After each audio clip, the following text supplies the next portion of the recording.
They say power protects. They're wrong. Power consumes. The bruise on Lena Carter's cheekbone wasn't an accident. The blood on Adrian Voss's hands wasn't coincidence. When a waitress with nothing crosses paths with a man who owns everything, survival becomes a currency, and loyalty, a weapon. But in a world where violence is business and trust is suicide, Lena will discover something far more dangerous than fear: choice. Stay until the end to see how far one decision can take you. Drop a comment with your city. I want to know how far this story travels. The fluorescent lights in Rossi's kitchen buzzed like dying wasps. Lena Carter kept her head down, hands moving through muscle memory. Plate, garnish, wipe the edge, send it out. She'd learned early that invisibility was survival. Don't make eye contact. Don't ask questions. Don't exist louder than a whisper. The bruise on her left cheekbone throbbed with each pulse of blood. She'd covered it with makeup that morning, thick foundation she'd stolen from a CVS 3 months ago. Under the harsh restaurant lighting, she could feel it showing through, purple-green at the edges, fresh enough to still be tender. "Order up," Marco barked from the line, his voice cutting through the kitchen chaos. Lena grabbed the plates: seared scallops, truffle risotto, the kind of food that costs more than her weekly rent, and pushed through the double doors into the dining room. Rossi's wasn't the kind of place she belonged, not as a customer anyway.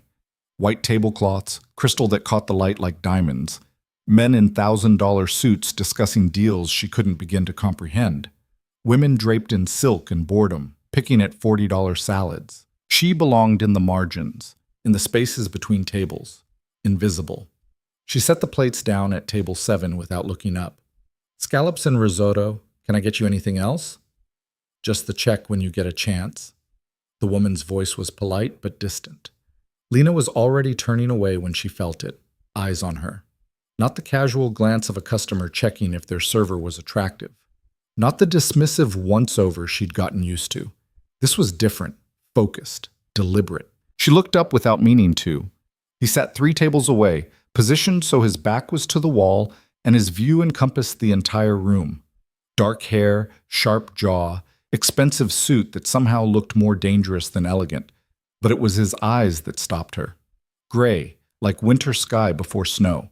And they were locked on her face with the kind of attention that made her skin prickle. Lena looked away fast. Too fast. She could feel heat climbing her neck as she retreated toward the kitchen. "You good?" Jenny caught her arm as she passed the server station.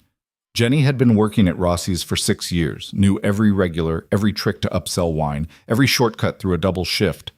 "You look like you've seen a ghost." "I'm fine." Lena's voice came out steadier than she felt. "Just tired." Jenny's eyes dropped to her cheek. The bruise. Even under the makeup, Jenny could see it. Lena watched her friend's expression shift, concern, then something harder. Anger, maybe. Or pity. "Lena, I'm fine," Lena repeated, pulling her arm free.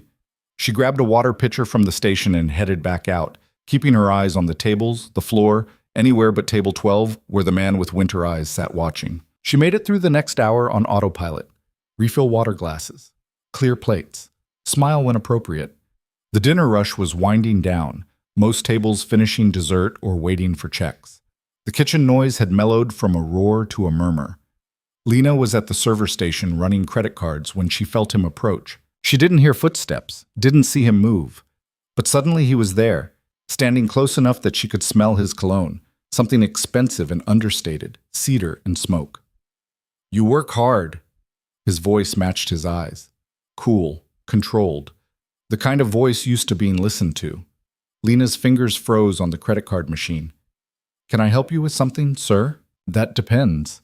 He tilted his head slightly, studying her with the same intensity as before. "Who gave you that bruise?" The air left her lungs. No one had asked, not directly. Jenny had looked. Other servers had noticed, but no one had asked. "I don't know what you're talking about." The lie tasted familiar. She'd said it so many times it almost felt true. "You're lying." Not an accusation, just a fact, delivered with the casual certainty of someone who dealt in truth as currency. "And you're not very good at it." Lena finally looked up at him. Up close, he was younger than she'd thought, maybe early 30s, but there was something in his face that made age irrelevant. Authority. The kind that didn't come from money or position, but from something darker, something earned. I walked into a door. She met his eyes when she said it, forcing herself not to flinch. His expression didn't change. Try again. I don't have to explain anything to you. Her voice came out sharper than intended, defensive. If you need something else for your table, I already paid. He reached into his jacket, a movement so smooth and practiced that Lena's breath caught, some animal part of her brain screaming danger, and pulled out a card. Not a credit card. Plain black, no logo, just a phone number embossed in silver. If you change your mind about that door, he set the card on the counter between them. Lena stared at it. What is this? A choice. He stepped back, creating distance but not breaking eye contact. Make it or don't, but make it soon. Then he was gone, moving through the dining room with the same quiet authority, out the front door and into the night. Lena looked down at the card. Her hand shook slightly as she picked it up. The number was local. Nothing else. No name. No company. Just 10 digits and the weight of something she didn't understand. She should throw it away. She slipped it into her apron pocket instead. The apartment was dark when she got home at midnight. She fumbled for the light switch, muscle memory guiding her through the cramped entryway. Jake? Her brother's name echoed in the silence. You here? Nothing. Lena dropped her bag on the couch, a sagging thing they'd found on the curb 2 years ago, and checked her phone. No messages. Jake usually texted if he'd be late, even if the text was just a single letter. K or Y, or sometimes just a period. But tonight, nothing. She told herself not to worry. Jake was 23, old enough to take care of himself. He had his own life, his own friends, his own problems. She didn't ask about because asking meant knowing, and knowing meant having to care in ways she didn't have energy for. She was halfway to her bedroom when she saw it. A card on the kitchen counter. Plain black. Silver numbers. Identical to the one in her pocket.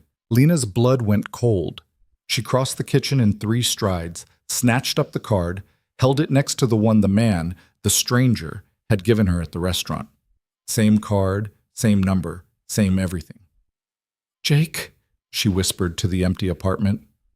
Her phone was in her hand before she'd consciously decided to call him. It rang once, twice, 3 times, voicemail. Jake, it's me. Call me back. Just call me back, okay? She tried again, same result. Lena stood in the kitchen, 2 identical black cards in her shaking hands, and felt the careful architecture of her invisible life begin to crack. She didn't sleep.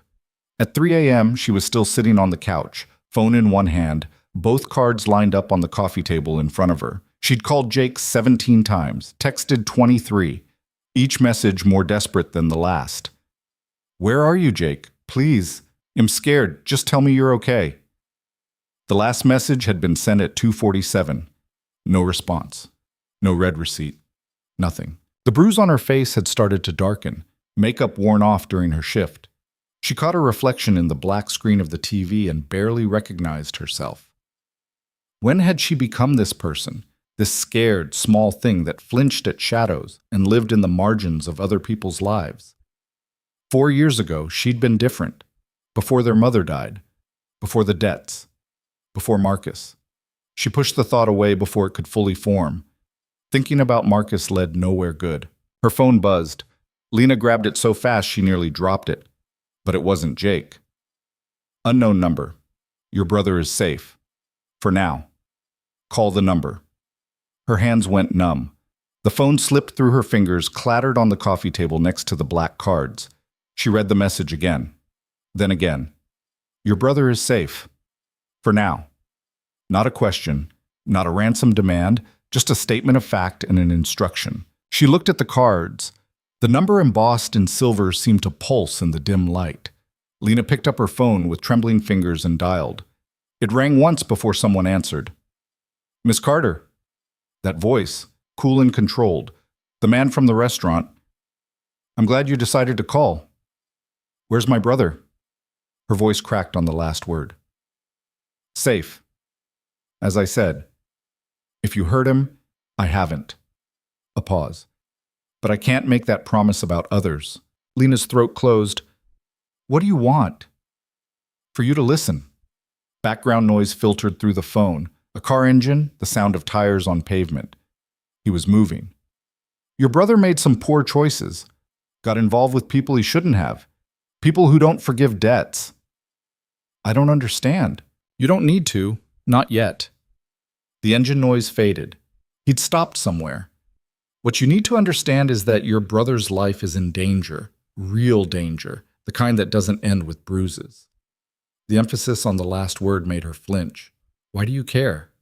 She forced the words out. You don't know us. I know enough.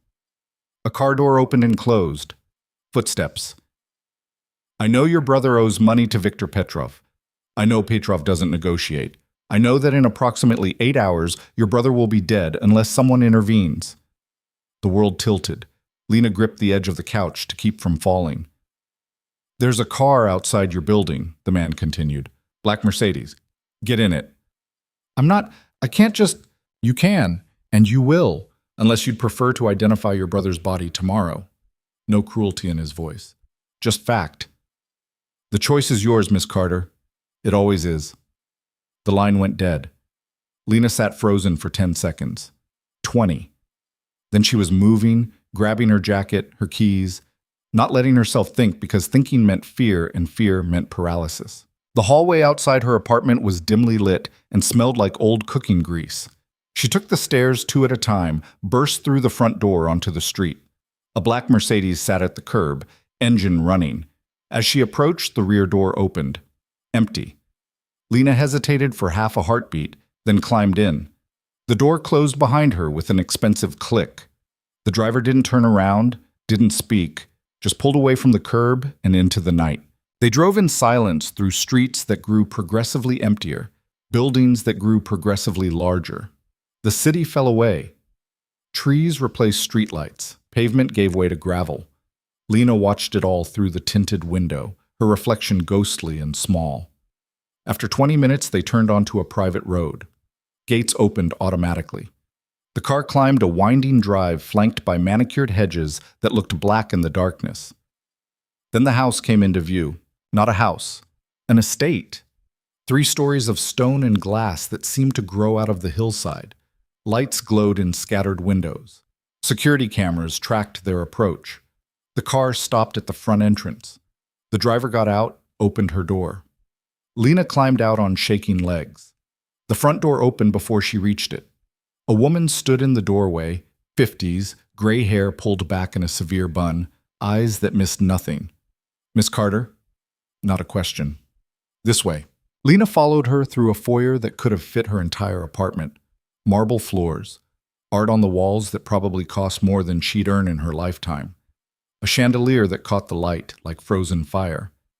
They walked down a hallway, turned left, stopped at a heavy wooden door. The woman knocked once. She's here. Send her in. That voice. The man from the restaurant. From the phone. The door opened. The room beyond was an office. Floor-to-ceiling bookshelves. A desk that looked carved from a single piece of dark wood. Windows overlooking gardens she couldn't quite see in the darkness. And him. He stood by the window, hands in his pockets, watching her with those winter sky eyes. In the better light, she could see details she'd missed at the restaurant. A thin scar at his temple, the way he held himself, balanced and ready, like violence was a language he spoke fluently. Sit. He gestured to a chair facing the desk. Lena didn't move. Where's Jake? Safe, as I promised. I want to see him. You will, after we talk. I don't want to talk. I want my brother. He studied her for a long moment. You're scared. That's smart. But fear without understanding is useless. He moved to the desk, picked up a folder, held it out. This is your brother's file. Lena took it with numb fingers. Inside were documents she couldn't process. Financial records, photographs. Jake talking to men she didn't recognize. Jake accepting packages. Jake looking scared. Your brother needed money, the man said. Like many people need money, but instead of asking family or friends, he asked Viktor Petrov. I don't know who that is. A businessman. Import-export. Mostly import. He paused. Specifically, things that shouldn't be imported. The implication landed like a stone. Jake wouldn't. He did. No judgment in his voice, just fact. Petrov hired him as a courier, small jobs at first, then larger ones. Your brother was good at it, reliable, until 3 weeks ago when a delivery went missing. Lena's hands clenched on the folder. Missing how? Police interception. Bad luck. Doesn't matter. What matters is that Petrov lost $200,000 worth of product and he holds your brother responsible. The number was too large to comprehend. Jake doesn't have that kind of money. No, he doesn't. The man leaned against the desk, arms crossed. Which is why Petrov will kill him instead. The words hung in the air like smoke. Unless, Lena whispered, unless someone intervenes. He tilted his head slightly. Someone with resources, connections, the kind of influence that makes men like Petrov reconsider their choices. You? Me? Lena looked down at the folder, at the photographs of her brother living a life she hadn't known about. Why would you help us? Because I want something in return. There it was. The catch. The price. What? Her voice barely made sound. He was quiet for a long moment. Then, loyalty? I don't understand. Your brother was working for my enemy. Unwittingly, but still. That creates a problem. He moved closer, close enough that she had to tilt her head back to meet his eyes. I solve problems by owning them. Your brother's debt to Petrov becomes my debt. His obligation becomes mine. And in exchange, he works for me. No. The word came out stronger than she expected. Jake's not a criminal. He already is. Gentle, almost kind. But he could be a live criminal instead of a dead one. Lena stood, the folder falling from her hands. You're asking him to choose between working for a drug dealer and working for whatever you are. I'm asking him to choose life. He didn't move, didn't raise his voice. The rest is details. And me? She heard her voice like it belonged to someone else. What do you want from me? He smiled. It didn't reach his eyes. To understand that your brother's choices have consequences, and those consequences extend to you. That's not an answer. It's the only one you're getting tonight. He checked his watch, expensive, understated, the kind that cost what her apartment building was worth.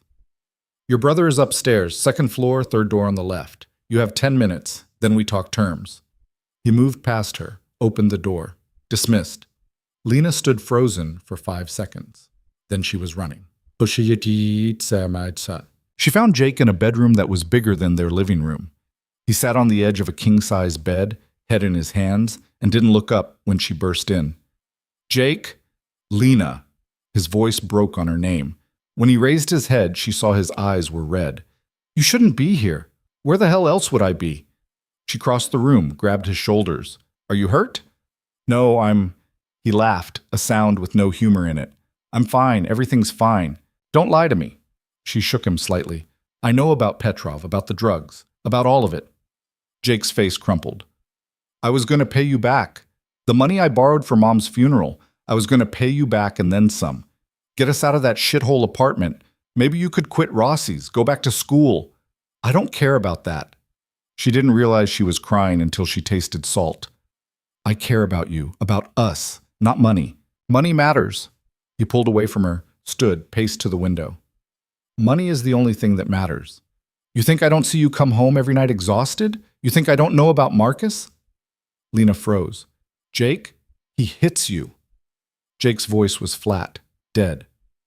I know he hits you. I've known for months, and I can't do anything about it because I'm useless. Broke. A kid playing at being a man. So you decided to work for a drug dealer. I decided to try. He turned to face her. I decided to be something other than a burden. And I fucked it up. Like I fuck up everything. Lena crossed the room in 3 strides and hit him, open palm across the face. Not hard, just hard enough. Jake stared at her, stunned. You don't get to give up, Lena said. You don't get to decide your life is worthless. You're my brother, the only family I have left. And if you think I'm going to let you die because you made a stupid choice, her voice cracked. You're an idiot, but you're my idiot. Jake's face crumpled again. Then he was hugging her and she was hugging him back, both of them crying in a stranger's house, while somewhere downstairs a dangerous man waited to collect his price. He says you have to work for him, Lena whispered into Jake's shoulder. The man who owns this house. He says he'll protect you from Petrov, but you have to work for him instead. I know. Jake's voice was muffled. He already explained. What did you say? That I'd do it, if it meant staying alive. He pulled back, looked at her with red eyes. I'm sorry, Lena. I'm so sorry. Don't apologize. She wiped her eyes with the back of her hand. Just don't die. That's all I need from you. Don't die. A knock at the door made them both jump. The woman from earlier, the one with the severe bun and sharp eyes, stood in the doorway. Your 10 minutes are up, Miss Carter. Lena looked at Jake one more time. I'll fix this. You can't? I'll fix it. She followed the woman back downstairs, through hallways that felt longer this time, back to the office where Winter Eyes waited. He stood by the window again, same position as before, like he hadn't moved at all. Your brother agreed, he said without turning around. I know. Good. He turned to face her. Now we discuss your part. Lena's stomach dropped. My part? Your brother works for me. That makes you leverage. He said it casually, like discussing the weather. People I do business with need to know that touching you means dying. That requires proximity. I don't understand. You will live here. Still casual, still matter of fact. Under my protection, under my roof, until your brother's debt is paid.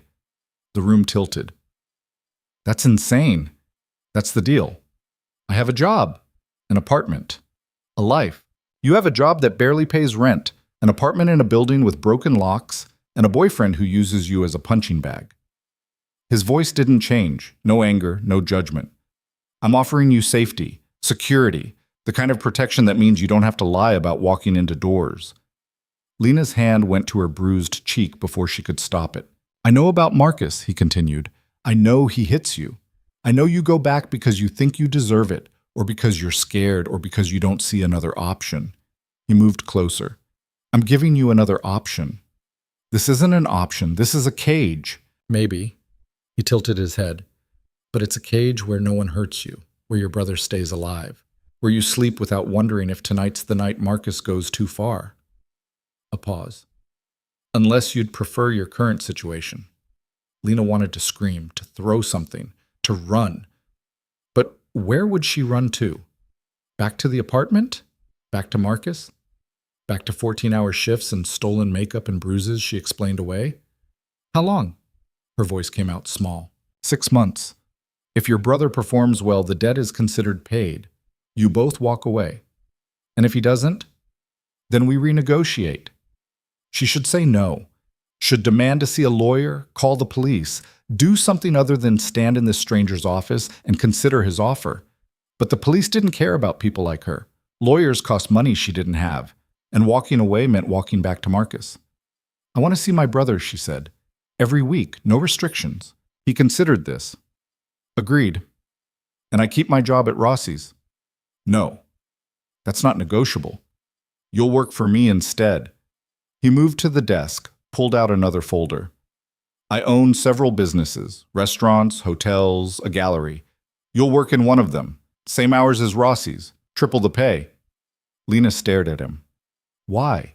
Because people in my world will see you, will know you're under my protection. That requires visibility. He set the folder down. And because you work too hard for too little. Consider it a signing bonus. She should feel grateful, should feel relieved. Instead, she felt like she'd just sold something she couldn't name. If I say yes, she whispered, what happens to Marcus? His expression didn't change, but something shifted in his eyes. Something cold. What would you like to happen to him? The question hung between them like a blade.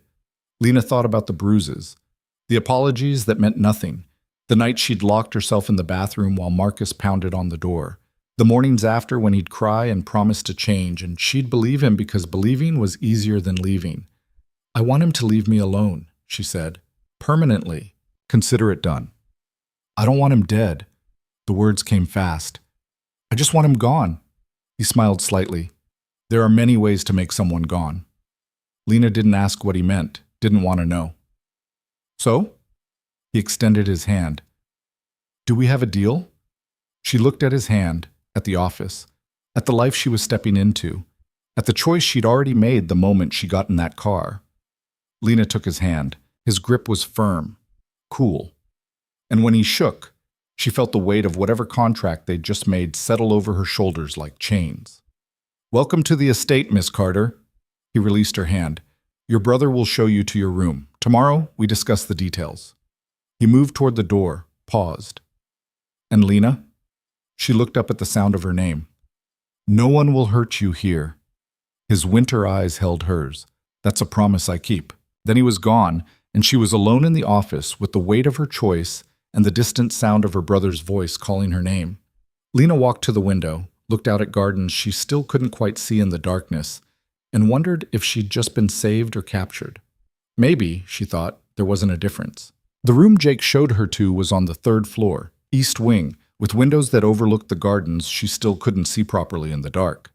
It was easily 3 times the size of her bedroom at the apartment, with furniture that looked like it belonged in a magazine, a 4-poster bed, a desk by the window, an ensuite bathroom visible through a half-open door. This is yours, Jake said, standing awkwardly in the doorway like he was afraid to come in.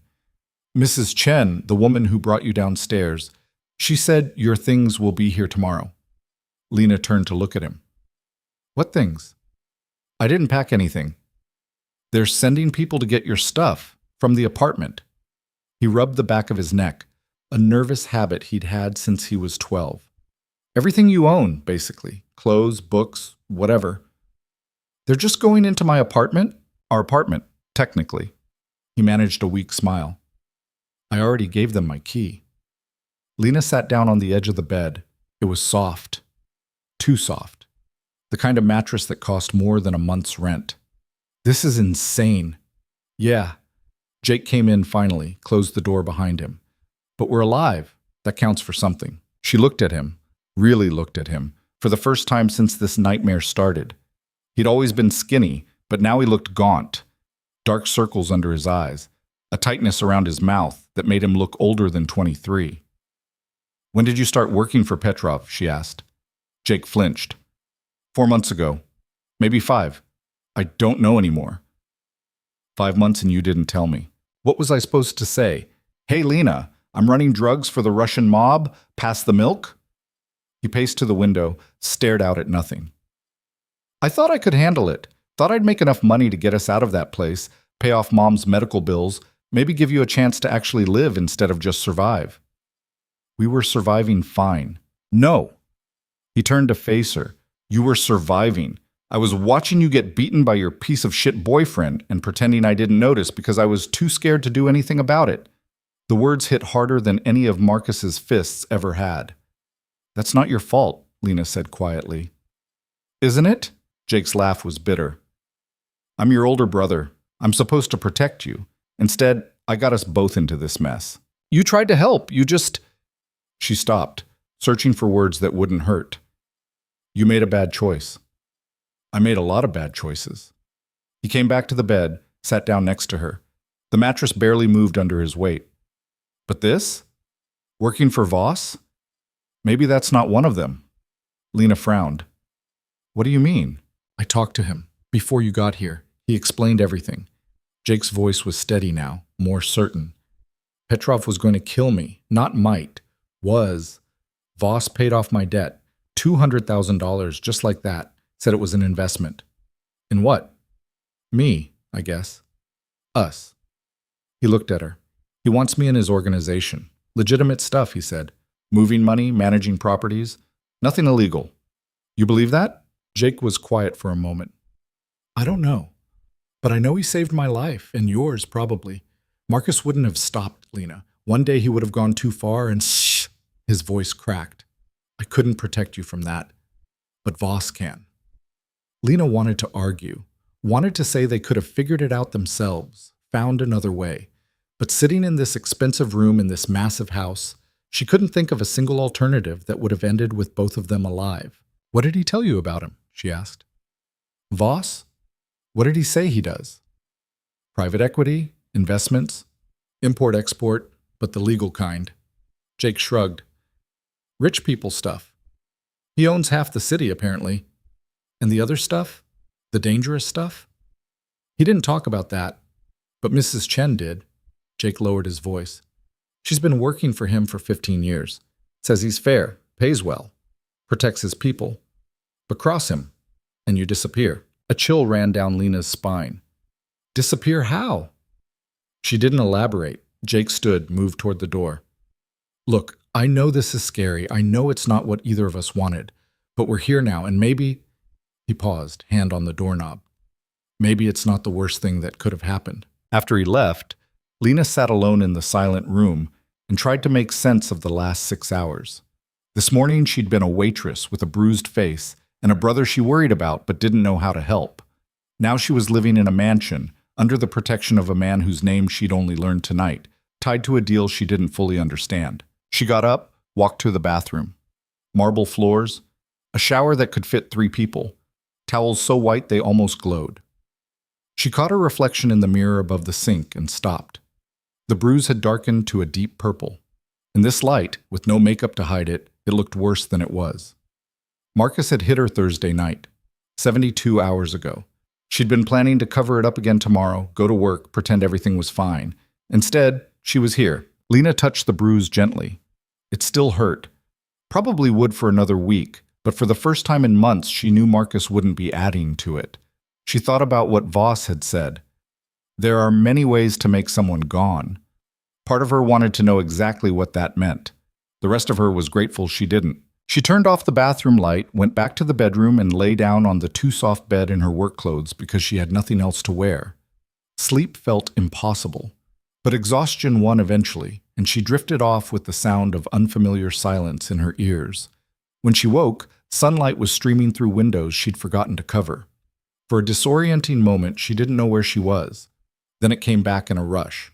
The restaurant, the card, Jake, the deal.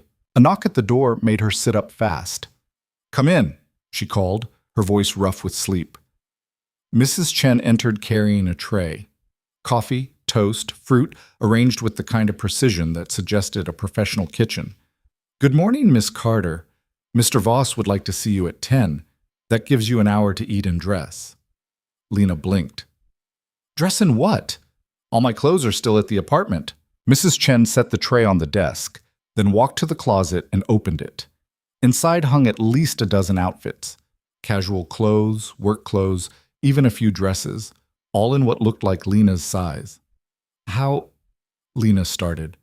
"We're very efficient." Mrs. Chen's expression didn't change. "Mr. Voss doesn't like to waste time. Eat, shower. The clothes will fit." She left before Lena could ask any of the 100 questions forming in her mind. The coffee was good. Better than good. The kind she'd served at Rossi's but never ordered for herself because $8 for a cup of coffee was insane. She drank it anyway, ate the toast, avoided the fruit because her stomach was still twisted in knots. The shower was hotter than anything in her apartment had ever produced, with water pressure that felt like a massage. She stood under it longer than necessary, letting the heat work into muscles that had been tense for months. Years, maybe. The clothes did fit, perfectly. Jeans that hugged without being tight, a simple black sweater that was soft enough to be cashmere. She didn't want to think about how Voss had known her size. Didn't want to think about what else he might know. At exactly 10 o'clock, Mrs. Chen appeared again to escort her downstairs. Voss wasn't in his office this time. Mrs. Chen led her through the house, past rooms Lena didn't have names for, down hallways lined with art she couldn't identify, to a sunroom at the back of the estate. Windows on 3 sides overlooked gardens that were breathtaking in daylight. Manicured lawns, flower beds in geometric patterns, a fountain at the center that caught the morning light. Voss sat at a small table reading something on a tablet. He was dressed more casually than last night. Dark slacks, white shirt with the sleeves rolled up. He looked up when she entered. "Sit." He gestured to the chair across from him. Lena sat. Mrs. Chen disappeared, closing the door behind her. "Sleep well?" Voss asked. "Not really." "That's honest." He set the tablet aside. "Most people would lie." "I'm bad at lying. You said so yourself." A flicker of amusement crossed his face. "So I did." He poured coffee from a carafe into a second cup, pushed it toward her. Your apartment has been cleared. Everything you owned is being moved to a storage facility. You'll have access whenever you want, but I assumed you wouldn't want your old furniture. Lena wrapped her hands around the cup. You assumed right. Your employer at Rossi's has been notified that you've taken another position. They weren't happy to lose you. Marco's going to be pissed. They're already short-staffed. Marco will manage. Voss leaned back in his chair. You start at the gallery on Monday. The owner, Catherine, is expecting you. Same role as Rossi's, but the clientele is different. Art collectors instead of hedge fund managers. You'll adapt. It wasn't a question. Lena took a sip of coffee to avoid responding. As for Marcus, Voss continued, and Lena's hand tightened on the cup. He's been dealt with. Her throat went dry. What does that mean? It means he won't bother you again. Voss's expression didn't change. He received a visit this morning, a conversation about boundaries and consequences. He's been encouraged to relocate. Philadelphia, I believe. You made him leave the city. I made him understand that staying would be unwise. Voss tilted his head slightly. Would you have preferred a different solution? Lena thought about Marcus's fists, his apologies, the cycle that had repeated so many times she'd stopped counting. No, this is... She stopped. Thank you. Don't thank me. It wasn't altruistic. He picked up his coffee. You can't be effective if you're worried about an abusive ex tracking you down. This was practical. Everything was practical with him, calculated. Like emotions were variables in an equation he'd already solved. You said I could see Jake once a week, Lena said. Is he here? He's meeting with my CFO, learning the business. Voss checked his watch. You'll see him at dinner, 6 o'clock, informal. And the rest of the time? He works. You work. This isn't a prison, Miss Carter. You have freedom within certain boundaries. What boundaries? No leaving the estate without security. No contact with anyone from your old life except through approved channels. No discussing what you see or hear in this house. He met her eyes. And no lying to me. Ever. The last rule felt heavier than the others. What if I break one? Lena asked. That depends on which one and why. He stood, walked to the windows. I'm not unreasonable, but I require loyalty. Absolute loyalty. That's not negotiable. Lena set down her coffee. You keep saying that word, loyalty, but I don't even know who you are. Not really. Voss turned to face her. What do you want to know?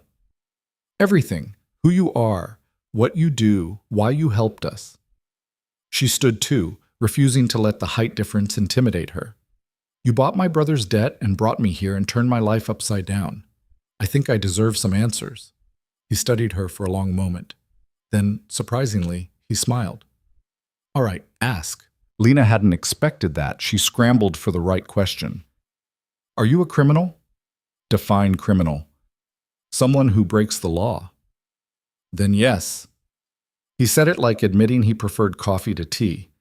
I've broken many laws, some recently, but I've never been convicted of a crime, and I never will be. Because you're too powerful? Because I'm too careful. He moved closer, close enough that she could see the scar at his temple more clearly, a thin white line that looked old. I operate in gray areas, Miss Carter. Legal businesses with occasionally illegal methods. I own restaurants that launder money, hotels that house people who shouldn't exist, art galleries that move more than paintings. Lena's stomach dropped. And you're telling me this because you live here now. You'll see things, hear things, meet people who exist outside conventional morality. He didn't look away. Ignorance isn't protection. Knowledge is. So yes, I'm a criminal, but I'm a criminal with rules. What rules? No drugs, no human trafficking, no harming civilians who aren't players in the game. He ticked them off like a grocery list. Everything else is negotiable depending on profit and risk. Lena felt dizzy. And Jake? What are you making him do? Learn accounting, manage property portfolios, track investments. Voss's expression softened slightly. Your brother made mistakes, but he's smart. I can use smart. What I can't use is stupid or disloyal. He's neither. Yet. Yet, Voss agreed, but I have faith in incentives. His incentive is staying alive and keeping you safe. The way he said it made something cold settle in Lena's chest. Is that a threat? It's a fact. Your brother's performance determines his future, and yours.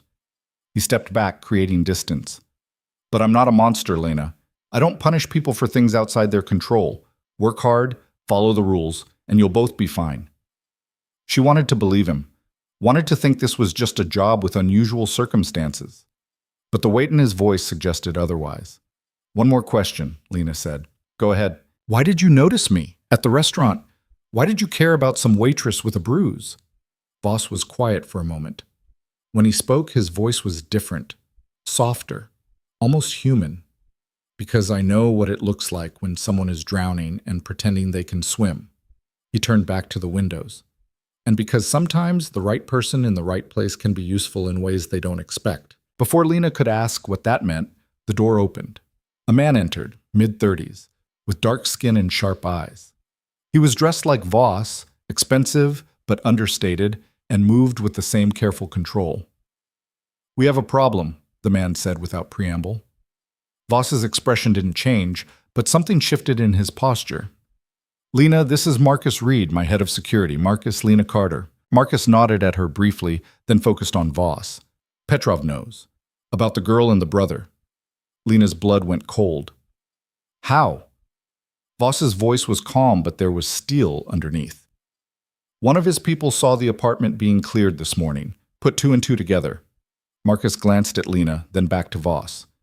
He's asking for a meeting. When? Tonight, neutral ground. He's pissed. Voss was silent for a moment, thinking. All right, set it up. The warehouse on 5th, 8 o'clock. You sure? He might, I'm sure. Voss cut him off. And Marcus? Bring extra security, just in case Petrov decides to be stupid. Marcus nodded and left as quickly as he'd arrived. Lena's hands were shaking. He's going to kill you. Because of us. He's going to try to negotiate. There's a difference. Voss turned to her. Viktor Petrov is many things, but suicidal isn't one of them. He knows what happens if he comes at me directly. What happens? He loses everything, said with absolute certainty. His business, his people, his life. I've spent 10 years building enough power that men like Petrov think twice before crossing me. This situation is uncomfortable, but manageable. Lena sank back into her chair. I'm sorry. For what? For bringing this to your door. Jake's mess, my mess. We're not worth this trouble. Voss sat down across from her again. I decided you were worth it the moment I paid your brother's debt. Don't apologize for my choices, Lena. I made them with full awareness of the consequences. But why? You still haven't really answered that. He was quiet for a long moment. Then, because I was you once, a long time ago. Powerless.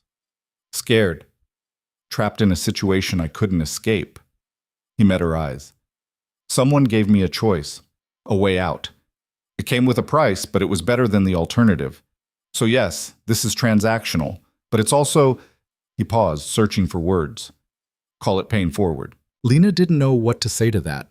The man in front of her was a criminal who laundered money and broke laws, and probably did worse things he wasn't admitting. But he'd also saved her brother's life and gotten her away from Marcus, and was now risking a confrontation with another criminal because of them. The world didn't make sense anymore. What should I do? She asked quietly. During all this, the meeting with Petrov, whatever happens, nothing. Stay here, let me handle it. Voss stood. This is what I do, Lena. Manage threats. Negotiate from positions of strength. You're safe here. That's all you need to worry about. He started toward the door, then stopped. Dinner's at 6, like I said. Dress casual. We don't stand on ceremony unless there's a reason. He paused. And Lena? Try to relax. I know that's probably impossible right now, but try anyway. This is your home for the next 6 months. Might as well get comfortable. Then he was gone, leaving her alone in the sunroom with coffee that had gone cold and questions that had no good answers. She stayed there for a while, watching the gardens through the windows, trying to process everything. Yesterday she'd been invisible. Today she was leverage in a negotiation between criminals. Tomorrow. Who knew what tomorrow would bring? Eventually Mrs. Chen appeared to show her around the estate. The tour was practical, focused on things Lena would need to know. where the kitchen was, how to request meals, which areas were private and which were communal. The estate had a gym, a library, a screening room, even an indoor pool. Luxuries Lena had only seen in movies. "You're free to use anything you'd like," Mrs. Chen said as they walked through the library. Floor-to-ceiling shelves filled with books that looked expensive and probably were. "Mr. Voss encourages self-improvement. The gym has a trainer available. The pool is heated year-round." "Does Mr. Voss use all this?" Lena asked. "Sometimes. He works constantly, but he believes in maintaining balance." Mrs. Chen ran a hand along one of the bookshelves, straightening an already straight row. "He's a complicated man, but fair. Remember that." They ended the tour back at Lena's room. Mrs. Chen left her with instructions to rest, read, do whatever she needed to settle in. Dinner at 6, dress casual. Lena spent the afternoon exploring her room more thoroughly. The closet was full of clothes she hadn't noticed before. Not just the casual pieces from this morning, but work clothes, evening wear, even shoes. Everything her size. Everything expensive. She tried not to think about the effort that must have gone into this. Tried not to think about how thoroughly Voss had prepared for her arrival, like he'd known she'd say yes before she'd even made the decision. At 5:30, she changed into clean jeans and a sweater that was soft enough to be cashmere, but casual enough not to feel ridiculous. She found her way back downstairs, following the route Mrs. Chen had shown her, and arrived at the dining room right at 6. Jake was already there, sitting at a table that could have seated 20, but was only set for 3. He looked better than last night, less haunted. He even smiled when he saw her. "Hey," he said as she sat down. "Survived day 1. "Barely." Lena glanced at the third-place setting. "Is he joining us?" "Yeah, Mrs. Chen said he eats with new residents for the first week. Some kind of tradition." Jake lowered his voice. "How are you holding up?" "I don't know yet. Ask me tomorrow." She looked at him more closely. "You seem okay?" "I met with his CFO, Daniel, nice guy. Explained what I'd be doing. It's actual work, Lena. Spreadsheets and property management and boring financial stuff. Nothing illegal." "That you know of." "That I know of," Jake agreed, but still. Better than running drugs. Before Lena could respond, Voss entered. He'd changed too, though his version of casual still looked expensive. Dark jeans, gray sweater, no shoes. It was strange seeing him like this, almost normal, instead of in a suit that screamed power. "Good evening." He sat at the head of the table, poured water from a pitcher into his glass. "How was your first day, Jake?" "Good." Daniel was helpful. "I think I understand the basics." Jake sounded nervous but sincere. "Thank you for the opportunity." "Thank me by doing good work." Voss turned to Lena. "And you? Settling in?" "Trying to." She met his eyes. "When will you know about Petrov?" "Late tonight. Maybe tomorrow morning." He served himself salad from a bowl that had appeared while they were talking. Mrs. Chen moved through the room like a ghost, setting down dishes, pouring wine, invisible until needed. "But that's my concern, not yours. Tonight, we eat. We talk. We pretend to be normal people." Lena almost laughed. "Are we? Normal people?" "No, but we can pretend." He raised his glass. "To new beginnings, however they come." Jake raised his glass too, looking uncertain. Lena hesitated, then joined them. They drank, and for a moment, sitting at that too large table in that too expensive house, Lena almost believed the pretense. Dinner was strange. Voss asked them questions, not invasive ones, just normal conversation. What books did Lena like? What music? Had Jake ever traveled outside the state?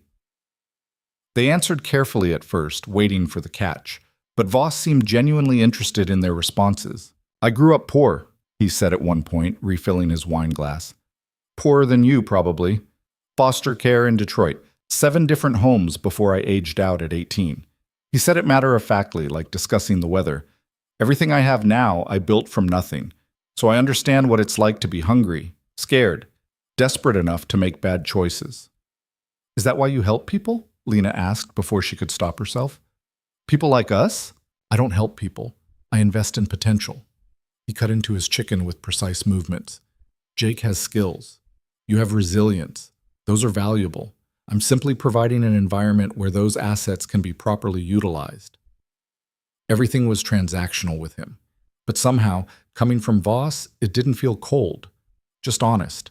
After dinner, Jake excused himself to make a phone call, checking in with a friend, he said, with Voss's permission. That left Lena alone with Voss in the dining room while Mrs. Chen cleared plates. "You're scared of me," Voss observed. Not a question. "Wouldn't you be, in my position?" "Probably." He stood, gestured toward the door. "Walk with me." Lena followed him outside, into the garden she'd been watching all day. Up close they were even more impressive. Every flower placed deliberately, every path leading somewhere specific. Nothing accidental. "Fear is useful," Voss said as they walked. "It keeps you alert, careful. But too much fear is paralyzing, and I need you functional, not terrified." "Then maybe don't casually mention that you're meeting with a Russian mobster tonight." He smiled slightly. "Fair point." They reached the fountain, water catching the last light of the day.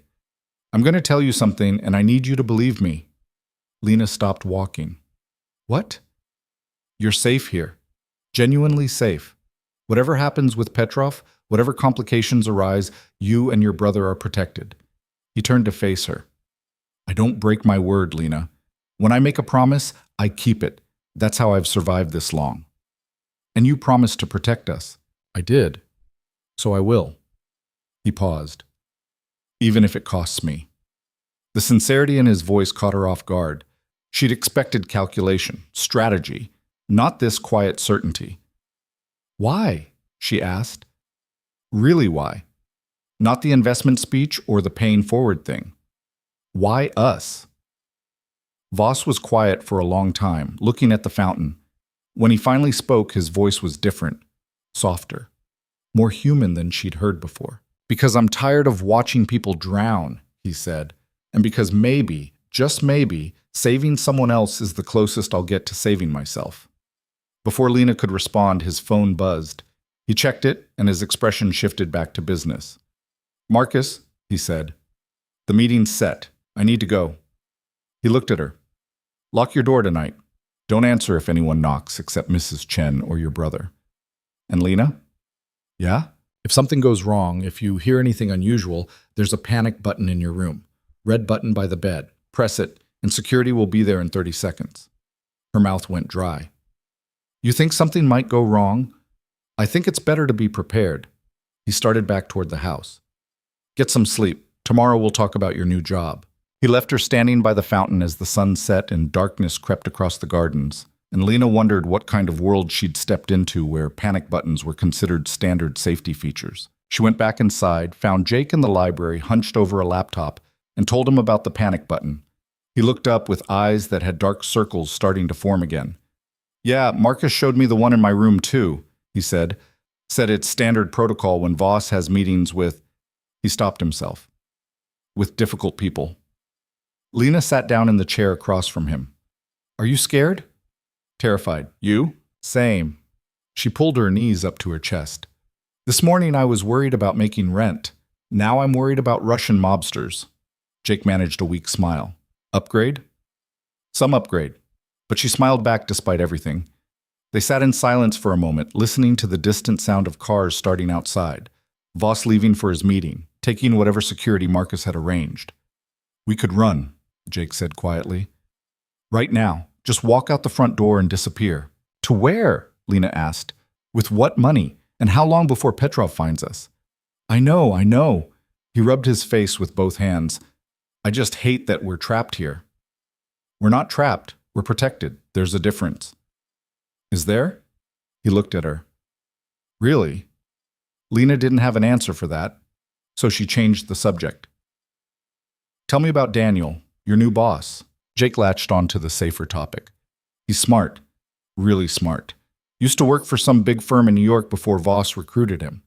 He showed me the portfolio I'll be managing, legitimate real estate holdings, commercial properties, stuff like that. It's actually interesting." "You sound surprised." "I thought I'd be doing shady stuff, moving dirty money or something, but it's just normal, boring even." He gestured at the laptop. "I'm reading about property tax law. That's how normal this is. Maybe that's the point." Make you think it's legitimate so you don't notice the other stuff. Jake's expression darkened. Yeah, maybe. He closed the laptop. I'm going to bed. Try to sleep before I spend all night imagining worst-case scenarios. Good luck with that. You too. After he left, Lena stayed in the library for another hour, too wired to sleep. She pulled books off shelves at random, not really reading them, just needing something to do with her hands. Philosophy. History. Fiction in languages she didn't recognize. Someone had built this collection carefully, thoughtfully. She wondered if it was Voss or someone before him. At 11, she gave up and went back to her room. Locked the door like Voss had instructed. Found the panic button he'd mentioned, a small red circle mounted on the wall next to the bed, almost invisible unless you were looking for it. She lay down fully clothed, staring at the ceiling, and tried not to think about what was happening at a warehouse on 5th Street. Tried not to imagine Voss sitting across from Viktor Petrov, negotiating for lives like they were commodities. Tried not to picture the violence that might erupt if the negotiations failed. Sleep came eventually, restless and full of dreams she wouldn't remember. She woke to her phone buzzing on the nightstand. The screen showed 3:47 a.m., no caller ID. Her heart hammering, Lena answered. Hello? It's done. Voss's voice steady but tired. Petrov and I came to an understanding. You and Jake are no longer his concern. Relief flooded through her so fast it made her dizzy. You're okay? I'm fine. Go back to sleep. Wait. What kind of understanding? A pause. The kind that costs money, but prevents bloodshed. Details don't matter. What matters is you're safe, both of you. How much? Lena sat up, switching on the bedside lamp. How much did you pay him? Enough to make him forget he ever knew your brother existed. Voss sounded distant, like he was in a car. Don't worry about the money, Lena. Worry about sleep. You start work in 2 days. I can't just not worry about... Yes, you can. That's an order. But his tone was almost gentle. I'll see you at breakfast. 9 o'clock. He hung up before she could argue. Lena lay back down, phone still clutched in her hand, and stared at the ceiling until dawn started to gray the windows. Voss had paid off Petrov, had bought their safety with money she couldn't begin to imagine. And he'd done it like it was nothing, like spending what was probably hundreds of thousands of dollars was just another Tuesday night. She thought about what he'd said at dinner. Everything I have now, I built from nothing. What did it take to build enough that you could throw money at problems until they disappeared? What did it cost to become someone that dangerous men negotiated with instead of fighting? When 9 o'clock came, Lena dragged herself downstairs on 4 hours of broken sleep. Voss was already in the sunroom, drinking coffee and reading the news on his tablet. He looked tired too, but put together, like he'd been up for hours despite the late night. Morning, he said without looking up. Coffee's fresh. Lena poured herself a cup, added more sugar than she normally would. You look exhausted. Diplomatic negotiations are draining. He set down the tablet, but successful. Petrov accepted a settlement.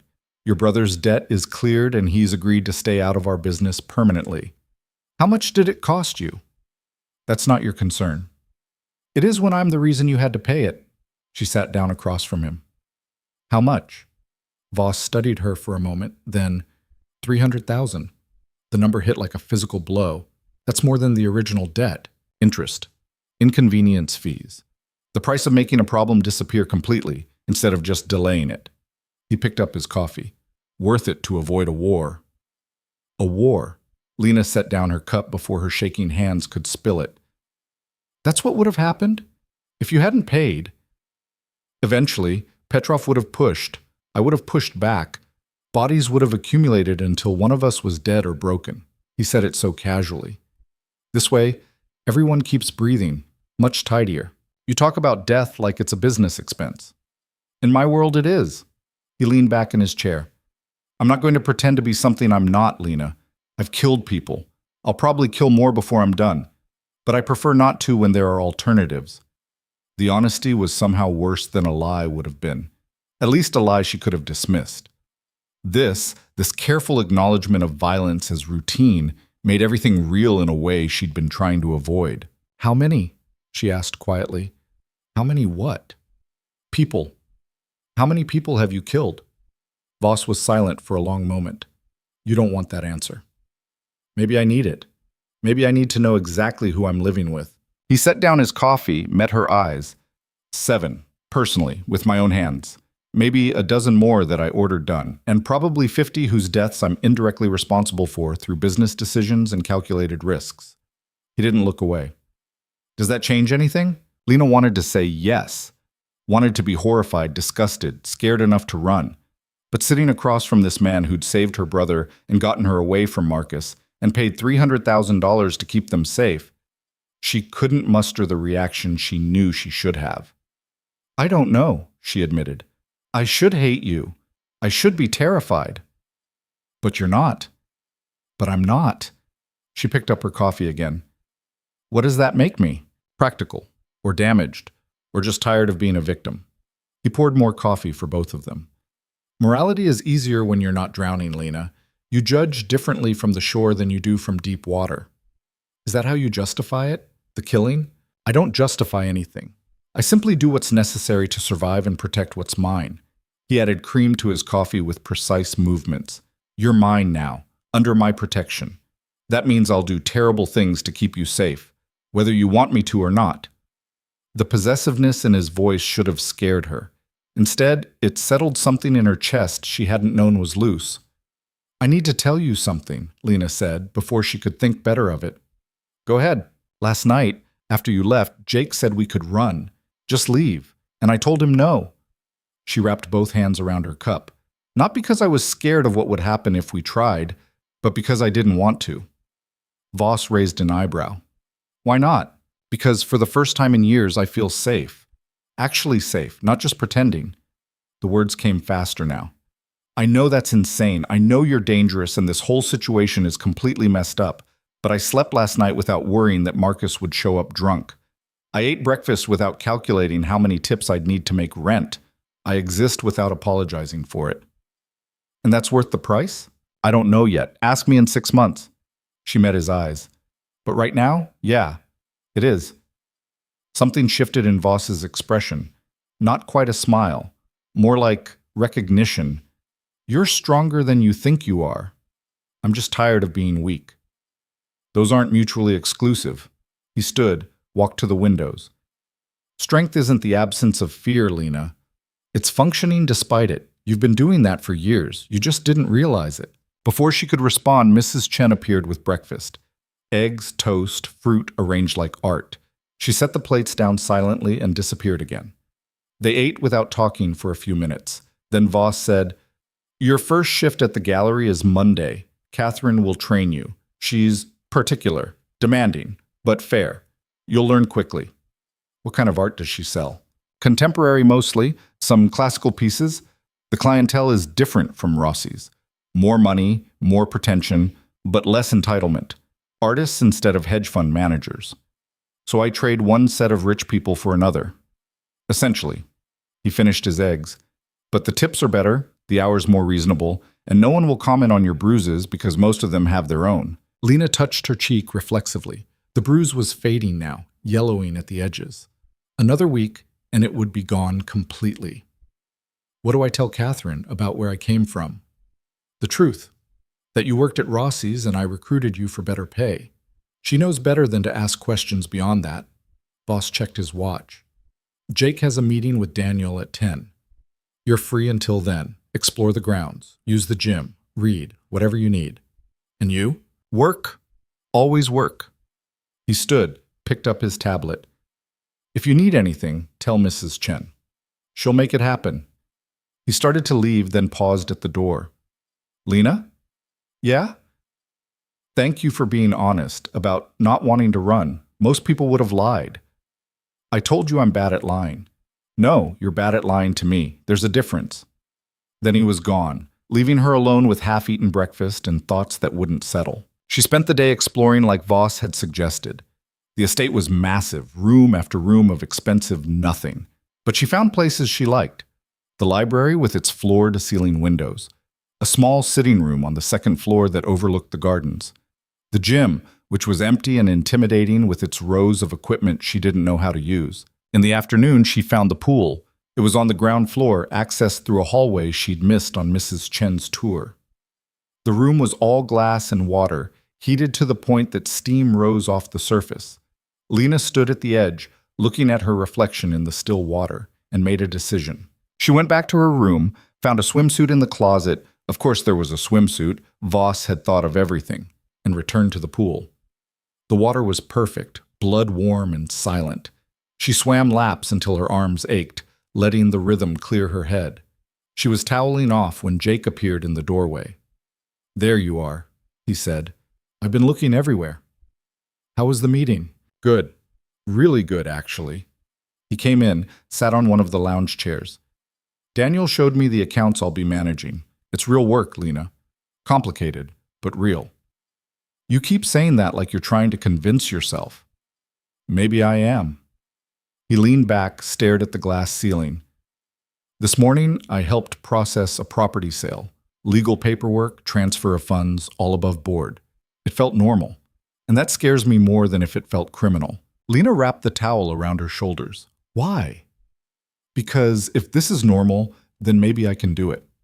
Maybe I can be the person Voss thinks I can be. And that means—" He stopped. "That means you're not going back to our old life." "Neither are you." He looked at her. "I saw the way you talked about the gallery job. You're excited, nervous, but excited. It's better than Rossi's. It's more than that.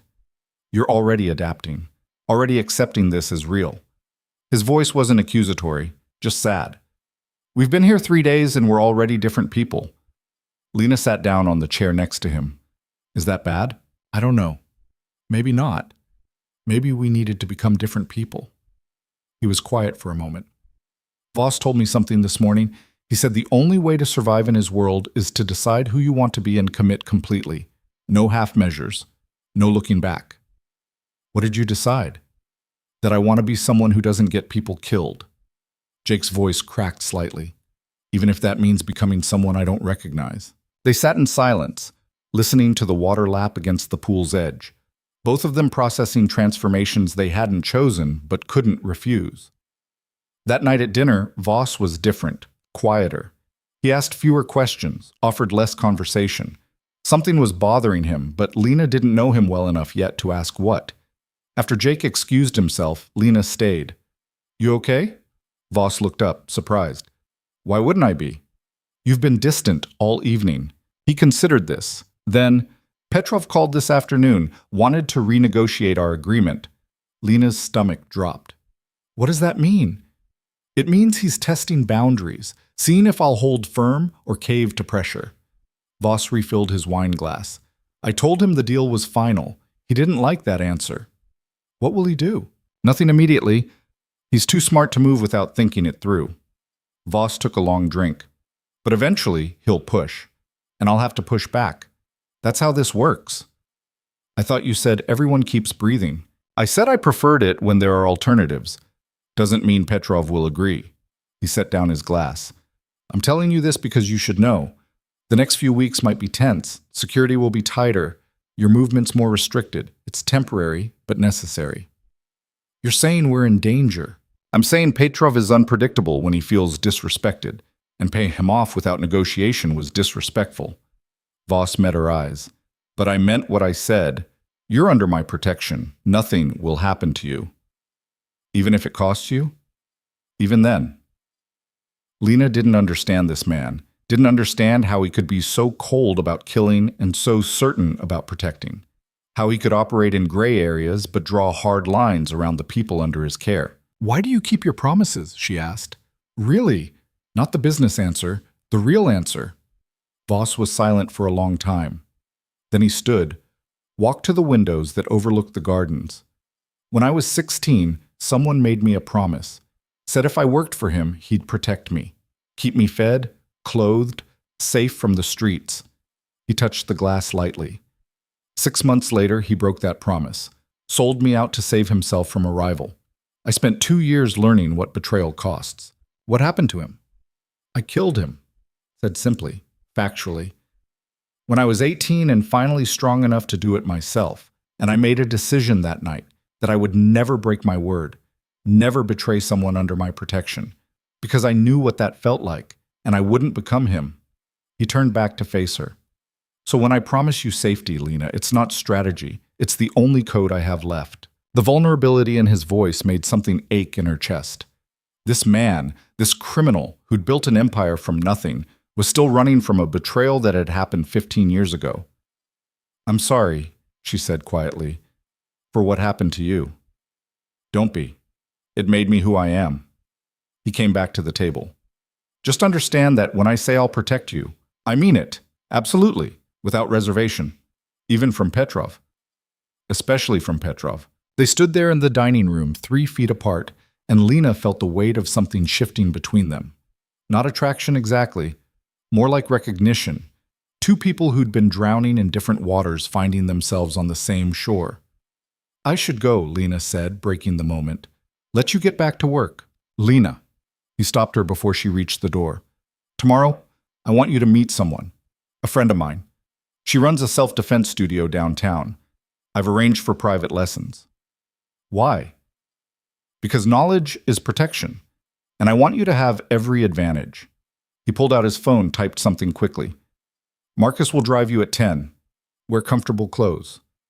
I don't know how to fight. You will. He looked up from his phone. Trust me. The next morning, Lena found herself in the back of a Mercedes again, Marcus driving in silence through downtown traffic. They stopped at an unmarked building in a neighborhood that straddled the line between industrial and residential. Marcus walked her to the door, knocked twice. A woman answered, late 30s, athletic build, with scars on her knuckles and eyes that assessed Lena in about 3 seconds. You're the girl, the woman said. Lena. Carmen. She stepped aside. Come in. The studio was bare concrete and equipment Lena didn't recognize. Punching bags, mats, weights. Carmen led her to the center of the room, gestured for her to stand there. Adrian said you need to learn to protect yourself. Adrian? Voss. That's his first name. You didn't know? Carmen circled her slowly. How much has he told you? Not enough, apparently.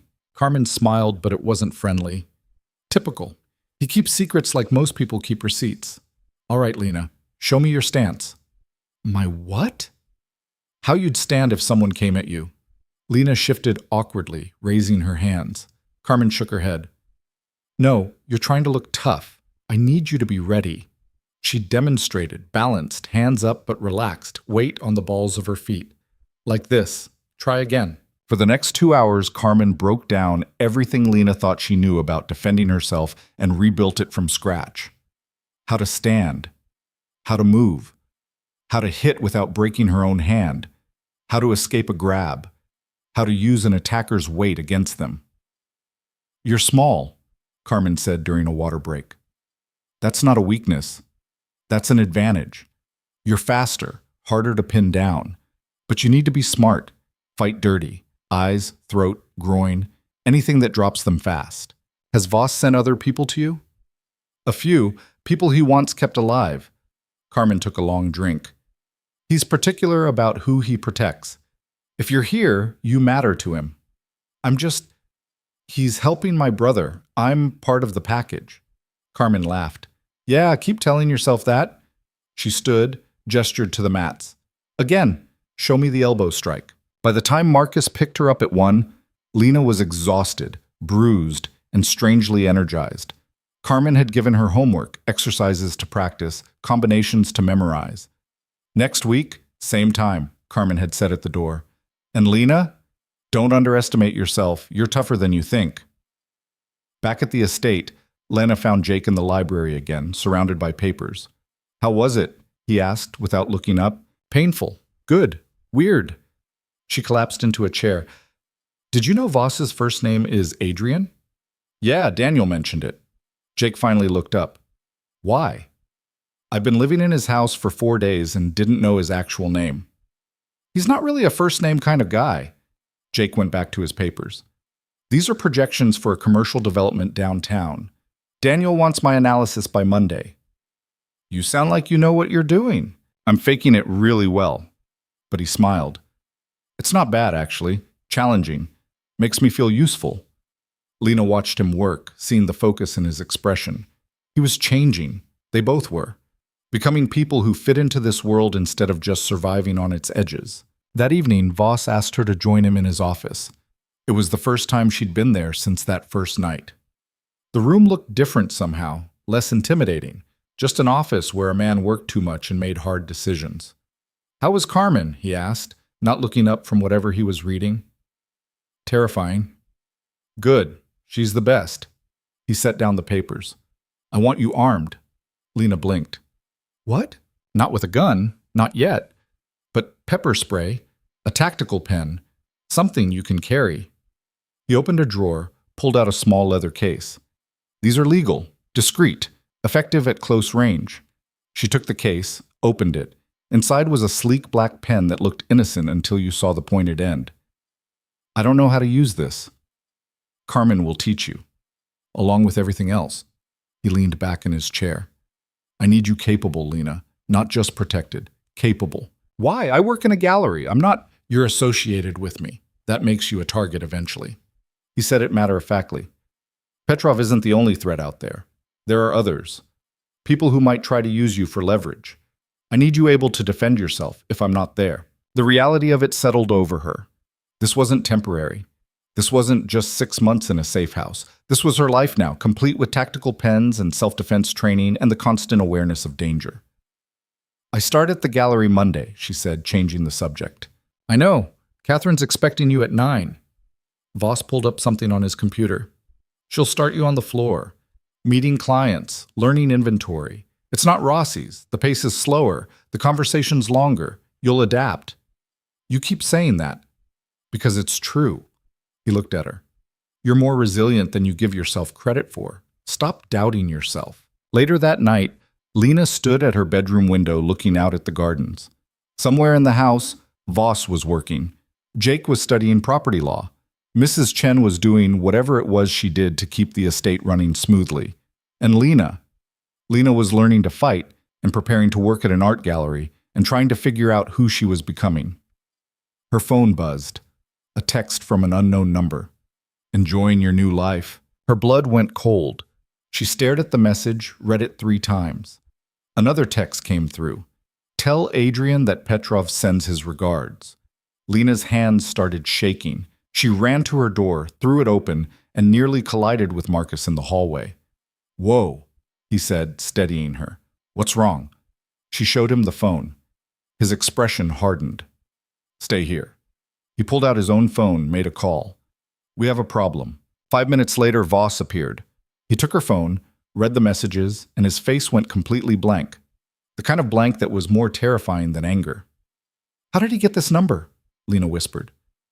"That's what we're going to find out." Voss handed the phone to Marcus. "Trace it, and sweep her room for anything else." "Wait," Lena said. "You think there's, what, a bug in my room?" "I think Petrov is smarter than I gave him credit for." Voss turned to her. "Pack a bag. You're moving to a different room tonight." "This is insane." "This is necessary." His voice was hard. "Marcus, take her to the West Wing, 3rd floor. No one knows about that room except staff." Marcus guided Lena back into her room to pack. She threw clothes into a bag with shaking hands, trying to process what was happening. Petrov had her number, had sent her messages, was watching somehow. "How did this happen?" she asked Marcus as they walked to the new room. "Someone talked, or someone got sloppy. Either way, it's a problem." He opened a door she'd never noticed before, revealed a staircase going up. "This part of the house is private, Voss's quarters, guest rooms that aren't on any floor plan." The new room was smaller than her old one, but somehow more secure. Reinforced door, windows with bulletproof glass, the kind of place designed for hiding. "Stay here tonight," Marcus said. "Don't answer your phone. Don't contact anyone. Voss will handle this." After he left, Lena sat on the edge of the bed and finally let herself shake. This was real. The danger Voss had warned her about wasn't theoretical anymore. Petrov knew where she was, what number to reach her on, and apparently how to make her feel unsafe even inside a fortress. A knock at the door made her jump. "It's me," Voss's voice. She opened it. He came in, closed the door behind him. "We found it," he said. "A listening device in the air vent of your old room, planted sometime in the last 48 hours. By who? We're finding out. He moved to the window, checked the locks. This room is clean. I sweep it personally every week. Every week? You do this every week. Lena felt dizzy. What kind of life is this? Life is mine. And now yours. He turned to face her. I'm sorry, Lena. I thought we had more time before Petrov made a move. I was wrong. What happens now? Now I remind him why crossing me is a bad idea. Something dangerous flashed in his eyes. And you stay here, in this room, until I'm certain you're safe. For how long? As long as it takes. He started toward the door, then stopped. Lena, I meant what I said. Nothing will happen to you. But that protection only works if you follow the rules. All of them, without question. I understand. I hope so. He left, and Lena heard the sound of locks engaging from the outside. She was locked in, for her own protection, in a room designed to hide people from threats she'd never imagined facing. Lena lay down on the bed, stared at the ceiling, and wondered how many times a person could have their life turned upside down before they stopped recognizing themselves in the mirror. Morning came with the sound of the lock disengaging. Lena sat up fast, disoriented, until she remembered where she was. The safe room, the texts. Petrov. Mrs. Chen entered carrying a breakfast tray. Mr. Voss asked me to bring this. He'll be up shortly. Am I still locked in? For your safety, yes. Mrs. Chen set the tray on the desk. The situation is being handled. What situation exactly? What's happening? But Mrs. Chen just gave her that blank look that meant the conversation was over and left without another word. Lena picked at the breakfast. Eggs she couldn't taste, toast that felt like cardboard. She was pouring coffee when the door opened again. Voss this time, looking like he hadn't slept. His shirt was wrinkled, sleeves rolled up, and there was a hardness around his eyes that hadn't been there before. We found who planted the device, he said without preamble. Who? One of the cleaning staff. New hire, 3 weeks ago. Paid $5,000 to install it and report your movements. He leaned against the door frame. She's been dealt with. Lena's stomach turned. Dealt with how? Fired, blacklisted from working anywhere in the city, and given a very clear understanding of what happens if she talks. His expression didn't change. She's lucky I was feeling generous. And Petrov? That's more complicated. Voss moved into the room, sat in the chair by the window. He's making a statement, showing me he can reach into my home whenever he wants. It's about power, not about you specifically. That's supposed to make me feel better? No. It's supposed to make you understand what we're dealing with. He rubbed his face with both hands. I miscalculated. Thought paying him off would be enough. But Petrov doesn't want money. He wants respect. And the only way he knows how to get it is through fear. So what now? Voss was quiet for a long moment. Now I make a choice. Back down and lose credibility, or push forward and risk escalation. What does escalation mean? Violence. Probably significant. He met her eyes. I need to know you understand what that means, what you're choosing to stay in the middle of. Lena thought about her old apartment, Marcus, the life where she'd been invisible and powerless. I understand. Do you? Because this isn't abstract anymore. Petrov sending you texts is just the beginning. If this goes where I think it's going, people will die. Maybe people you know. Maybe... He stopped himself. Maybe me, Lena finished. I won't let that happen. You can't promise that. Not really. She set down her coffee cup. You can promise to try, to do everything possible, but you can't guarantee it. Voss looked at her like he was seeing someone different than who'd arrived 4 days ago. You're right, I can't. So stop pretending. Stop trying to make me feel safe with promises you might not be able to keep. Her voice was steadier than she felt. Just tell me the truth. What are my actual odds here? He considered this. If you stay in this room, follow every security protocol, and let me handle Petrov my way, 90% you walk away fine. And if I don't? 50-50, maybe worse. He leaned forward, elbows on his knees. That's the honest answer, the one I wouldn't give most people because it would make them panic. I'm already panicking, at least now I know why. Lena stood, paced to the window. Outside, she could see security walking the grounds. More than before. When can I leave this room? When I am sure the estate is secure. Maybe tomorrow. Maybe longer. And Jake? In a similar room 2 floors down. Safer that way until we know Petrov's next move. Voss stood too. I know this isn't what you signed up for. I didn't sign up for anything. I just tried to save my brother.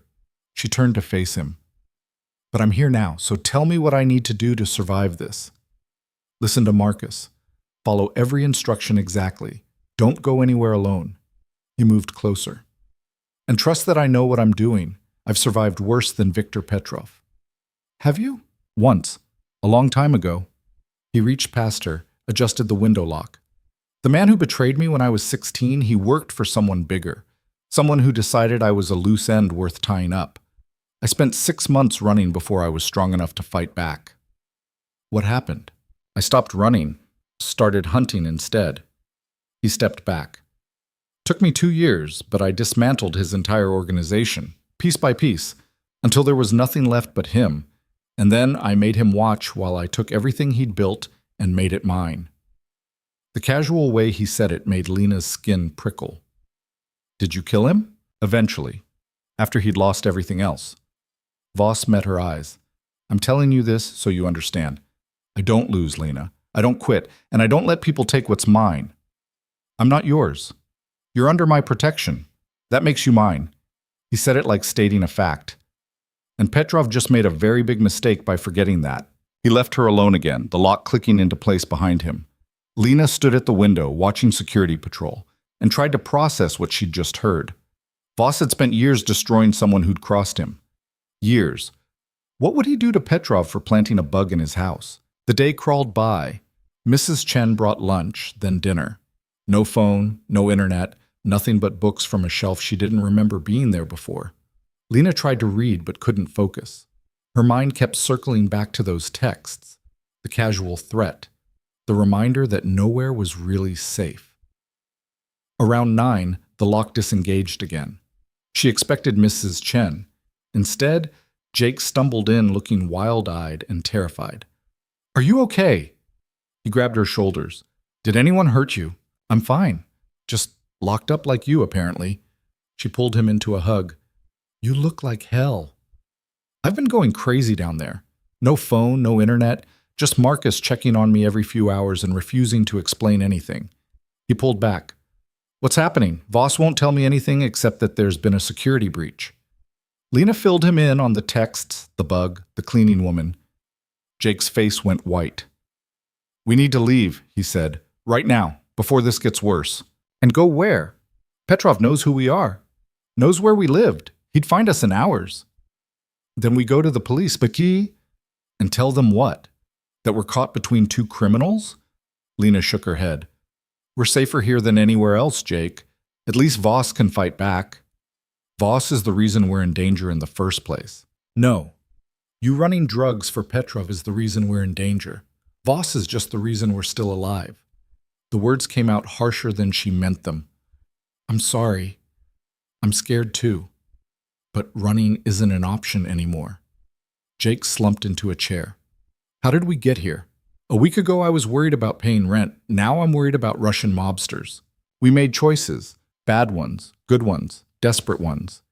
Lena sat across from him. But we're still breathing. That has to count for something. They talked until after midnight, circling the same fears, the same questions without answers. Eventually Marcus came to take Jake back to his room. Lena watched him go, saw the fear in his eyes, and felt something harden in her chest. She was done being afraid. The next morning, when Voss came to check on her, Lena was ready. I want to help, she said before he could speak. He raised an eyebrow. Help how? However I can. I'm tired of hiding in this room, waiting for you to fix everything. She stood her ground. You said you need me capable. Make me capable. Lena, no. Listen. I'm not helpless. I'm just untrained. So train me. Not just self-defense with Carmen. Everything. How to spot a threat. How to handle a weapon. How to be something other than a liability. Voss studied her for a long moment. Why the change? Because I'm tired of being a victim. Tired of letting other people control my life. She met his eyes. You said strength is functioning despite fear. Fine. Let me function. Something shifted in his expression. Approval, maybe, or recognition. All right, but if we do this, we do it my way. No shortcuts. No complaining when it gets hard. Deal. Then we start today. Marcus will supervise. Voss checked his watch. 1 hour. Be ready. The next week was brutal. Marcus put her through drills that left her exhausted and bruised. How to clear a room. How to identify exit routes. How to disable someone twice her size. Carmen's training intensified too. More strikes, more escapes, more scenarios where Lena had to think fast and move faster. You're getting better, Carmen said after a particularly rough session. Still telegraph your right hook, but better. Lena wiped sweat from her face. How long until I'm actually good at this? Years. Maybe never. Carmen handed her water. But good enough to survive? You're almost there. Between training sessions, Lena studied. Marcus gave her files on Petrov, his operations, his known associates, his patterns. She memorized faces, names, learned to spot the warning signs of surveillance. Why are you showing me this? She asked Marcus one afternoon. Because Voss asked me to. Said you wanted to be capable. He pulled up another file. This is Dmitry Volkov, Petrov's second in command. Former military, suspected in at least 6 murders. If you see him, you run. Don't fight. Don't hesitate. Just run. What if I can't run? Marcus looked at her seriously. Then you use everything Carmen taught you, and you aim to kill, because Volkov won't hesitate. The reality of it settled over her like a weight. This wasn't practice. This wasn't theoretical. These were real people who might actually try to hurt her. By the end of the week, Voss cleared her to leave the safe room. Security was tighter, armed guards at every entrance, cameras she'd never noticed before suddenly visible. But at least she could move around the estate again. She found Jake in the library, buried in work. He looked up when she entered, relief flooding his face. You're out. Finally. She collapsed into a chair. How are you holding up? Working helps. Keeps my mind off everything else. He gestured at the laptop. Daniel has me analyzing a commercial development deal. It's complicated enough that I actually have to concentrate. That's good, I think. Better than sitting around terrified. He closed the laptop. You look different. Different how? Harder, like you're ready for a fight. He didn't sound sure if that was good or bad. Maybe I am. Lena stood, walked to the window. I can't just hide and hope Voss fixes everything. I need to be able to protect myself. Protect you if it comes to that. I don't want you to have to do that. Neither do I. But wanting doesn't change reality. She turned to face him. We're in this now, Jake. All the way in. The only way out is through. That night, Voss summoned her to his office. She found him at his desk, studying something on multiple monitors. He looked up when she entered. Sit. She sat. What's wrong? Petrov made contact. Wants another meeting. Voss leaned back in his chair. Says he has a business proposition. You believe him? No, but I'm curious enough to listen. He turned one of the monitors toward her. I want you there. Lena's stomach dropped. What? Why? Because he thinks you're a weakness, something he can use against me. Voss's expression was unreadable. I want to show him he's wrong. By bringing me into a meeting with a man who wants to kill us? By showing him you're not afraid, that you're under my protection and confident in that protection. He stood, came around the desk. This is a calculated risk, Lena, but I think it's necessary. You're insane. Probably. But I'm also right. He stopped in front of her. Petrov is testing boundaries. If I hide you away, he'll see it as weakness. If I bring you out in the open, completely unafraid, it changes the dynamic. Or it gets me killed. I won't let that happen. He said it with absolute certainty. You'll be surrounded by security. Marcus, myself, 4 others. Petrov will have the same. It's neutral ground, neutral numbers. And you'll be armed. I don't know how to shoot. You will by tomorrow. He pulled a case from a drawer. Inside was a small handgun, matte black and intimidating. This is a Glock 43, 9mm. Light, easy to conceal, minimal recoil. We'll spend tomorrow at the range until you can hit center mass consistently. Lena stared at the gun. This is really happening. Only if you agree. I won't force you. Voss closed the case. But I think you're ready. And I think Petrov needs to see that. She should say no. Should refuse to walk into a room with a man who'd threatened her, who'd put a bug in her room, who wanted to use her against Voss. But sitting in that office, looking at this man who'd saved her brother and trained her, and was now asking her to be brave. When? She asked. Friday. 3 days. That gives us time to prepare. He set the case on the desk. Think about it tonight. Give me your answer in the morning. But Lena already knew her answer. I'll do it. Voss studied her. Why? Because you're right. I'm tired of being afraid. Tired of hiding. She stood. And because if Petrov thinks I'm weak, I want to see his face when he realizes he's wrong. The next 3 days were intensive. Every morning at the range with Marcus, learning to load, aim, fire. The first time she pulled the trigger, the recoil shocked her. By the second day, she could hit the target more often than not. By the third, Marcus nodded approval. You won't win any competitions, he said, but you can defend yourself if needed. Remember, 2 to the chest, 1 to the head. Don't hesitate. Afternoons were with Carmen, running through scenarios. What to do if someone grabbed her, how to create distance, how to get to the gun if she needed it. You're carrying a weapon now, Carmen said seriously. That changes everything. Never pull it unless you're ready to use it. Never point it at something you don't intend to destroy. Evenings, Voss prepped her on the meeting itself. Where it would be, who would be there, what to expect. Petrov will try to get a reaction, Voss explained. He'll say something inflammatory, something about you, about Jake, about me. Don't respond. Don't show fear. Just sit there and let him talk himself out. What if he tries something? Then Marcus shoots him and we leave, said so casually. But he won't. This meeting is about posturing, not action. He wants to see if he can rattle me. You being there, calm and unafraid, shows him he can't. Friday morning arrived cold and gray. Lena dressed carefully, dark jeans, black sweater, boots with good traction. The gun sat in a holster at her hip, concealed by the sweater but accessible. She checked herself in the mirror and barely recognized the woman staring back. A week ago she'd been a waitress. Now she was armed and heading into a meeting with a criminal who wanted her dead. Ready? Jake appeared in her doorway. Voss had decided he should come too, part of the show of strength. No, but I'm going anyway. They met Voss downstairs. He was dressed like always. Expensive suit, no visible weapons, but Lena knew he was armed. Marcus and 3 other security members waited by the cars. Remember the rules, Voss said as they drove. Stay calm. Don't engage. Let me handle the conversation. You're just there to be seen. The meeting was at a restaurant, closed for the afternoon, neutral territory. They arrived first, took positions at a table in the back. Marcus and the others spread out, covering exits, watching the street. Lena sat next to Voss, hands folded on the table to keep them from shaking. Jake was on her other side, looking pale, but determined. Breathe, Voss said quietly. You're doing fine.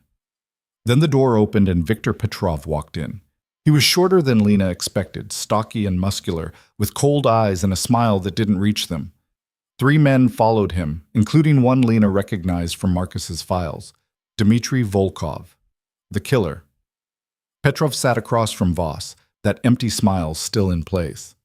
Adrian, good to see you again. Victor, you said you had a business proposition. I do. Petrov's eyes slid to Lena. And this must be the girl, the waitress who started all this trouble. Her name is Lena, Voss said flatly. And she didn't start anything. Your problem is with me. My problem is that you paid my debt without negotiation, disrespected me in front of my organization. Petrov leaned back. But I'm a reasonable man. I'm willing to let it go. For a price. Everything has a price, Adrian. You know this. Petrov pulled out a folder, slid it across the table. I want a percentage. 20% of your import operations on the east side. In exchange, we forget this unpleasantness. Voss didn't touch the folder. No. No? Petrov's smile tightened. You don't even want to consider? No, because you're not asking for a partnership. You're asking for tribute, and I don't pay tribute. Voss's voice was calm but absolute. Find another revenue stream, Victor. This one's closed. Petrov's expression hardened. He looked at Lena again, longer this time. Pretty girl. Be a shame if something happened to her. Lena felt the weight of the gun at her hip, felt Voss tense beside her, but she kept her face blank, her breathing steady, just like they'd practiced. You threaten her again, Voss said quietly, and this conversation ends differently than you want. That sounded like a threat, Adrian. It was a promise. Voss stood. We're done here. You wanted a meeting, you got one. My answer is no. Accept it and move on, or push and find out why people don't cross me twice. Petrov stood too, his men rising with him. For a moment the air felt electric, dangerous. Lena's hand drifted toward her hip. Then Petrov laughed. You've gotten bold, Adrian. I remember when you were just a kid trying to survive. Now look at you. An empire. A reputation. His eyes went cold. Empires fall, though. You should remember that. So do tyrants. You should remember that. They stared at each other across the table. Then Petrov turned and walked out, his men following. Marcus waited until they were gone before moving. We should leave. Now! In the car, Lena's hands finally started shaking. Voss took one of them, held it steady. You did well, he said. I didn't do anything. Exactly. You sat there, armed and aware, and didn't flinch when he threatened you. That's exactly what needed to happen. He squeezed her hand once before letting go. Petrov wanted to see fear. You gave him nothing. What happens now? Now he makes a decision, back down or escalate. Voss stared out the window. We'll know soon enough. They knew sooner than expected. That night, one of Voss's warehouses burned. No injuries, but significant property damage. The message was clear. Voss took the call in his office. Lena heard him through the door, his voice low and controlled, giving orders she couldn't quite make out. When he emerged, his expression was set. It started, he said simply. What are you going to do? What I have to. He looked at her. This is going to get worse before it gets better. I need you prepared for that. I am. I hope so. He started toward the stairs, then stopped. Lena, thank you. For today. For being strong when it mattered. I'm not strong. I'm just tired of being weak. Same thing. He disappeared upstairs, leaving her alone with the weight of what was coming. 2 days later, one of Petrov's clubs was raided by police. Anonymous tip about drugs and weapons. The kind of raid that shut everything down and cost serious money. Petrov retaliated by having 2 of Voss's people beaten. Not killed. Just beaten badly enough to send a message. Voss responded by buying out one of Petrov's suppliers. Cut off his revenue stream at the source. Back and forth. Escalation after escalation. The war neither of them wanted but both refused to back down from. Through it all, Lena trained. Worked at the gallery that had opened Monday, despite everything. Learned to function with the constant awareness that violence was circling closer. Carmen pushed her harder. You're too tense. You'll freeze if something happens. Relax into the training. Make it instinct, not thought. Marcus added tactical awareness. Always know your exits. Count the people in every room. Notice who watches too long. And Voss treated her like she was capable, like she could handle this. It should have scared her. Instead, it made her stronger. 3 weeks into the war with Petrov, Lena came home from the gallery to find Voss waiting in the foyer. His expression stopped her cold. What happened? Petrov escalated, sent someone to the gallery to find you. Her stomach dropped. What? Catherine noticed him, recognized him from photos I'd given her. She stalled him while security arrived. Voss's jaw was tight. He's in the basement, waiting for you. Waiting for me? I want you to see him, to understand what crossing that line means. He started toward the back of the house, and I want you to decide what happens to him. Lena followed on numb legs. Down the stairs, through a door she'd never noticed, into a basement that was too clean, too empty except for one chair in the center. A man sat in the chair, hands bound, face already showing bruises. He looked up when they entered, fear stark in his eyes. This is Alexei, Voss said calmly. He works for Petrov. Was sent to your gallery to either grab you or hurt you badly enough to send a message. He moved closer to the chair. Tell her, Alexei, what were your orders? The man's voice shook. Make her scream. Make sure people heard. Lena felt ice spread through her veins. This man had come to hurt her. Would have, if Catherine hadn't noticed. Now you choose, Voss said, turning to her. What happens to him? What are my options? Whatever you want. I can make him disappear. I can make him hurt. I can let him go with a warning. His expression was unreadable. Your call, Lena. He came for you. You decide his fate. She looked at the man in the chair, saw the fear, the desperation. The same desperation she'd felt a month ago when Marcus had been hitting her and she'd had nowhere to run. Let him go, she said quietly. Voss raised an eyebrow. You're sure? Let him go, but not without a message. She moved closer to Alexei. Let him see her face. Tell Petrov I'm not afraid of him. Tell him I'm under Adrian Voss's protection and I know exactly what that means. Tell him the next person he sends won't get a second chance. Alexei nodded frantically. And tell him, Lena continued, surprised by the steadiness in her voice, that if he wants to get to Adrian, he'll have to go through me first. And I'm a lot harder to break than he thinks. Voss smiled, actually smiled. Marcus, let him loose. Make sure he gets the message delivered. After Alexei was gone, Lena and Voss stood alone in the empty basement. Why did you let him go? Voss asked. Because killing him wouldn't change anything. Petrov would just send someone else. She looked at him. But letting him go with that message? That changes the game. How? Because now Petrov knows I'm not a weakness. I'm a choice you made. And choices you make, you protect absolutely. She felt something settle in her chest. I'm not a victim anymore, Adrian. I'm part of your world, and that makes me dangerous. He looked at her like he was seeing her for the first time. You've changed. You changed me. This place, this life, it changed me. She started toward the stairs. I'm not sure if that's good or bad yet, but it's done. That night, Lena stood at her window looking out at the gardens, and for the first time since arriving, she didn't feel afraid. Didn't feel trapped. She felt ready. Whatever ready felt like, it didn't prepare her for what came next. 2 days after she'd let Alexei go, Petrov sent his response. Not through violence this time. Through silence. His operations went quiet. No retaliation. No moves. Just watching and waiting. He's planning something, Marcus said during a security briefing. They were in Voss's office, Lena, Jake, Marcus, and Voss himself. This quiet isn't peace, it's preparation. For what? Jake asked. He looked thinner than he had a month ago, the stress carving lines around his mouth. Something big? Final. Marcus pulled up surveillance footage on the monitors.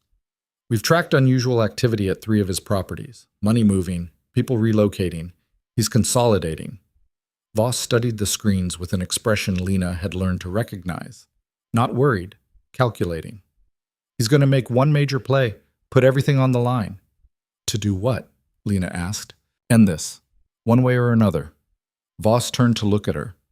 Victor doesn't do prolonged conflict. He's old school, believes in decisive action. He'll come at me with everything he has, and when he does, it'll be final. How long do we have? Days? Maybe a week? Voss stood, walked to the window. We prepare. Harden every defense. Make sure everyone important is accounted for and protected. Everyone important, Lena repeated. That's us. That's you, Jake. Key personnel, assets I can't afford to lose. He didn't turn around. When Petrov moves, he'll try to hit multiple targets simultaneously. Divide our attention. We need to be ready. The next week felt like waiting for a storm. Security doubled. Lena wasn't allowed to leave the estate at all. The gallery would have to manage without her. Jake stopped going to the office, worked from the library instead. Even Mrs. Chen seemed tense, moving through the house with unusual urgency. Lena spent her days training with Carmen and Marcus, working herself exhausted so she wouldn't have energy left to be afraid. At night, she lay awake listening to the house settle, the gun from Voss now a permanent presence on her nightstand. She saw less of Voss during this time. He was always in meetings, always on the phone, orchestrating something she wasn't privy to. When they did cross paths, he looked more tired, more focused, like he was preparing for a war he knew was coming but couldn't quite see yet. On the 8th day of waiting, Lena found him in the library at 3 in the morning. He sat in the dark, staring at nothing, a glass of something amber in his hand. "Can't sleep either?" she asked from the doorway. He looked up, unsurprised to see her. Sleep feels like a waste when everything could change tomorrow. She came in, sat in the chair across from him. "You think it's tomorrow?" "Tomorrow or the day after. Soon." He took a drink. "Victor's been too quiet for too long. He's coming." "Are you scared?" "Terrified." He said it so simply. "I've built everything I have over 15 years. One mistake, one miscalculation, and it all falls apart." "You don't make mistakes." "Everyone makes mistakes, Lena. I've just been lucky enough that mine haven't been fatal." He set down the glass. "Yet." They sat in silence for a moment. Then Lena said, "Whatever happens tomorrow, I want you to know something." "What?" "You saved my life. Not just from Petrov, from Marcus, from that apartment, from a version of myself that was slowly dying." She met his eyes in the darkness. "I know this is transactional for you. I know I'm an investment, a calculated risk. But for me, it's more than that.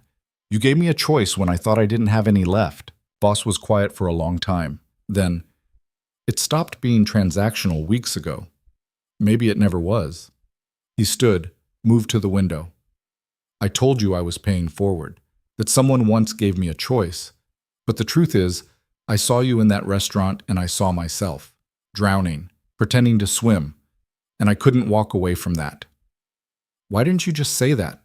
"Because caring about people makes them vulnerable, makes you vulnerable."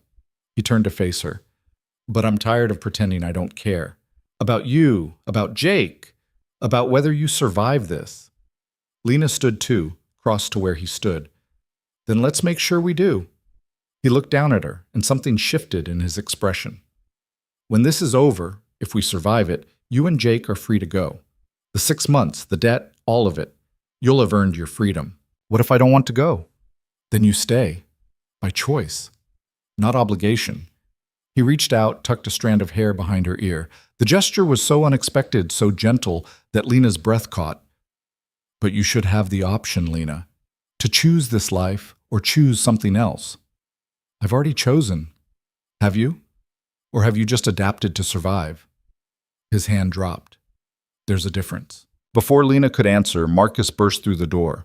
"We have movement, multiple vehicles heading this way. Petrov's making his move." Everything happened fast after that. Voss shifted immediately into crisis mode, barking orders into his phone. Marcus pulled Lena toward the safe room, but she resisted. "No, I'm not hiding." "Lena, I said no." She looked at Voss. "You trained me for this. Let me help." Voss hesitated for half a second. Then, "Get Jake to the panic room in the West Wing. Arm yourself. Stay with Marcus. To Marcus, don't let her do anything stupid." "Define stupid," Marcus muttered, but he was already moving. They found Jake in his room, already awake. He took one look at their faces and went pale. "It's happening." "It's happening," Lena confirmed. "Come on." The panic room was reinforced steel disguised as a sitting room. Marcus got Jake inside, sealed the door from the outside. "He'll be safe there," Marcus said. "Nothing's getting through that." "What about us?" "We make sure nothing gets close enough to try." He handed her a vest. "Put this on. Kevlar. Won't stop everything, but it'll help."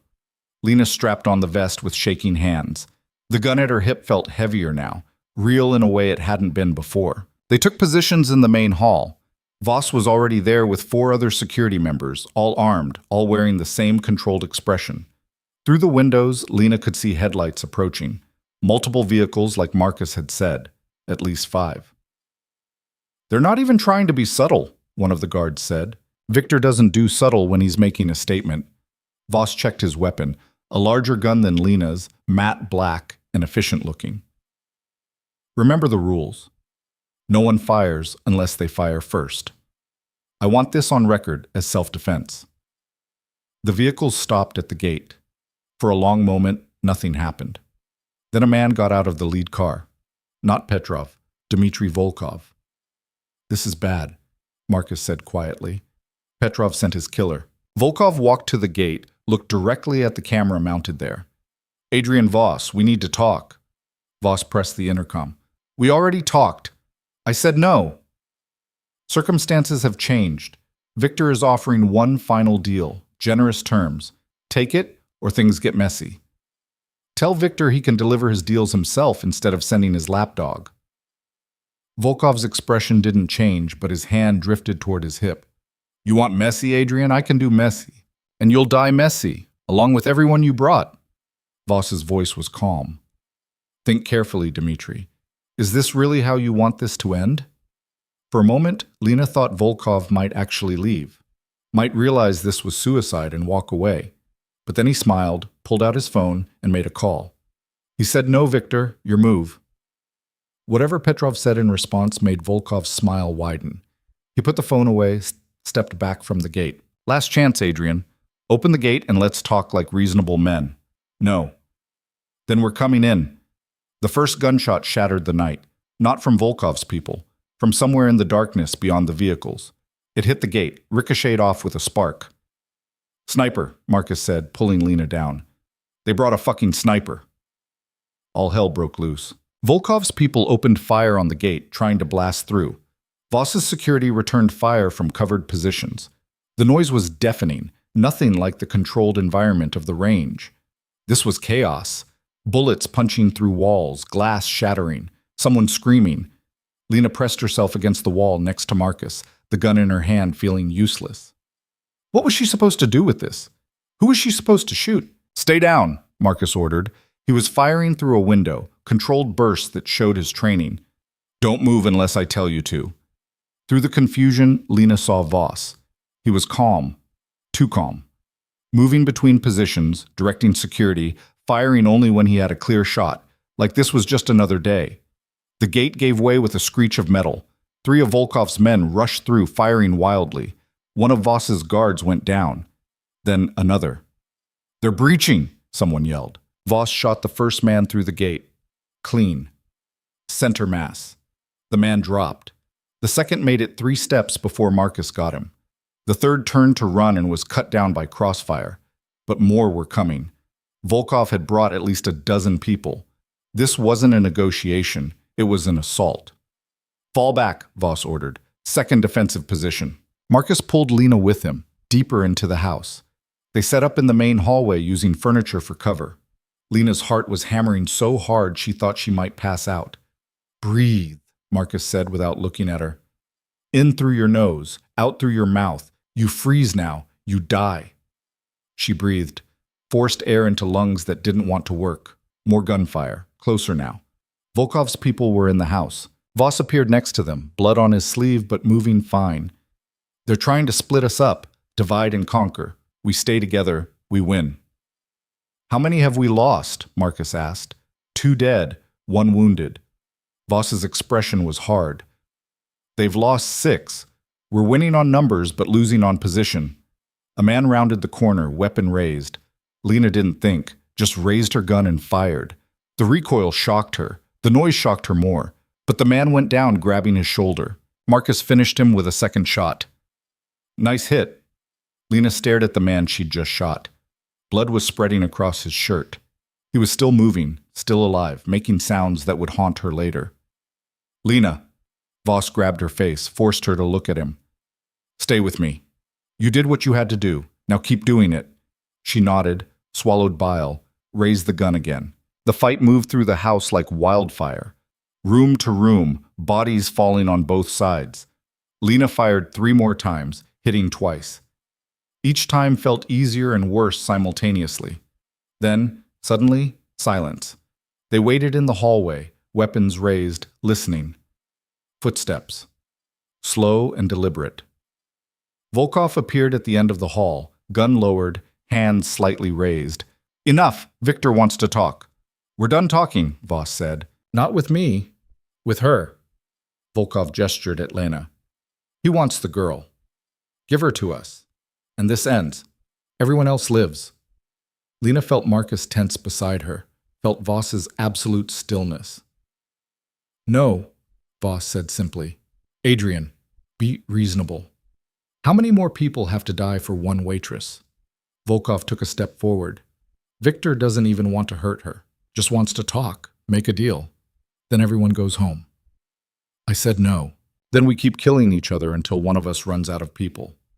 Volkov's expression was almost pitying. You're outnumbered, Adrian. You've lost 2 men. We've lost 6, but we have 12 more outside. Do the math. Lena found her voice. I'll go. No, you won't, Voss said immediately. If it stops this, I said no. He looked at Volkov. Victor wants her. He can come take her himself. Tell him to stop hiding behind you and face me directly. Volkov sighed. You're making this harder than it needs to be. Story of my life. For 3 seconds, no one moved. Then Volkov raised his gun, and everything exploded again. But this time Voss was ready. He'd been expecting it. He fired twice, both shots hitting Volkov's center mass. The big man went down hard. From outside came shouting, Volkov's backup rushing in. But Voss was already moving, barking orders, repositioning security. The west entrance, he said to Marcus. They'll try to flank through there. Take Lena and hold that position. I'll handle the front. Adrian, go! Marcus pulled Lena toward the west wing. They set up behind an overturned table, weapons trained on the door. Lena's hands wouldn't stop shaking. First firefight's always the worst, Marcus said. You're doing fine. I shot someone. You defended yourself. There's a difference. He adjusted his position. And you saved my life doing it. That counts. The door burst open. 3 men rushed in. Marcus got the first. Lena fired at the second, missed, fired again. This time she hit. The third made it 5 steps before Marcus took him down. Then more silence. They waited. 1 minute. 2. Lena's arms ached from holding the gun steady. Marcus's radio crackled. West wing? Clear, 3 down. Front's clear too. I think... Voss paused. I think we got them all. Marcus and Lena made their way back to the main hall. Bodies everywhere, blood on the marble floors. Voss stood in the center of it all, weapons still raised, scanning for threats. Count, he ordered. One of the guards moved through the carnage. 14 hostiles down. 4 hours. Volkov's dead. No sign of Petrov himself. He wasn't here, Voss said. He sent Volkov to do his dirty work. He looked at Marcus. Find him. I want Viktor Petrov's location in the next hour. And when we find him? Then we end this. It took 40 minutes. Petrov was at one of his clubs, surrounded by what was left of his security. Marcus had surveillance, floor plans, everything they needed. We hit him tonight, Voss said, while he's still reeling from losing Volkov and his assault team. He'll be vulnerable. We're vulnerable too, Marcus pointed out. We lost people. We're running on fumes. Which is why we don't go in guns blazing. We go in smart. Voss looked at Lena. And we bring leverage. She understood immediately. You want to use me. I want to offer a trade. You for a ceasefire. Get Petrov to lower his guard. Voss's expression was grim. And when he does, I end him. That's insane. It's the only play we have left. He moved closer. Victor thinks you're my weakness. Let him think he won. Let him think he's getting what he wants. Then Marcus puts a bullet in his head, and we walk away. Lena looked at Jake, who'd been released from the panic room and was staring at the carnage with wide eyes. Looked at Marcus, at the bodies being carried out, at the blood that would take weeks to fully clean. Okay, she said. Let's finish this. They planned it carefully. Voss would call Petrov, offer the trade. Lena for a complete ceasefire and the end of hostilities. Petrov would agree because his ego wouldn't let him refuse. They'd meet at the club. And Marcus, positioned as a sniper a block away, would end it before Petrov could hurt anyone. Simple. Clean. Probably impossible. You don't have to do this, Jake said as Lena prepared to leave. They were in her room, the one she'd moved back to after the safe room. There has to be another way. There isn't, not one that doesn't end with more people dead. She checked her gun, holstered it. I'll be fine. Marcus won't let anything happen to me. It's not Marcus I'm worried about. It's you. Jake grabbed her hands. You've changed, Lena. I see it. You're harder now, colder. This life, it's changing who you are. Maybe I needed to change. Maybe the person I was couldn't survive what we're in now. She pulled away gently. I'm still your sister. I'm just stronger. Is that so bad? I don't know. Ask me when this is over. The club was in the old industrial district, nondescript from the outside but heavily guarded. Voss drove with Lena in the passenger seat. Marcus following in a separate vehicle that would peel off 2 blocks away. "Remember the plan," Voss said as they approached. "Stay calm. Let Petrov think he's won. I'll handle the conversation. When I give the signal, when I say, 'We're done here,' you drop, and Marcus takes the shot. What if something goes wrong? Then you shoot your way out and run. Don't wait for me. Don't try to be a hero. Just survive." He pulled up to the club's entrance. "Ready?" "No, but let's do it anyway." They were searched at the door, their weapons confiscated. Lena's heart pounded as rough hands patted her down. This was it. No gun, no protection, just faith that Voss's plan would work. Petrov waited in a private room on the 2nd floor. He looked older in person than in photos, gray at the temples, lines around his eyes. But those eyes were sharp, calculating. "Adrian, so good of you to come." Petrov gestured to chairs across from him. "And you brought the girl. How accommodating. Let's skip the pleasantries, Victor. You wanted her. Here she is. In exchange, this war ends. Completely. We go back to our separate territories and stay there." "Ah, but why would I agree to that when I can simply kill you both and take everything you own?" Petrov smiled. "You've lost people tonight, Adrian. Resources. Money. You're weak." "I'm standing. That's more than Dmitri can say." Petrov's smile tightened. "Yes. About Dmitri. He was loyal, effective. Now he's dead because you couldn't be reasonable." "He's dead because he attacked my home. Don't put that on me." They stared at each other across the table. Lena sat perfectly still, counting seconds, waiting for Voss's signal. "I'll tell you what I'm willing to offer," Petrov said finally.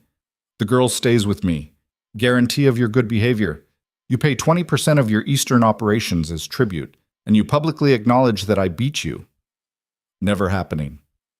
"Then we have nothing to discuss." Petrov stood. "Take the girl. Kill him." 2 guards moved toward Voss.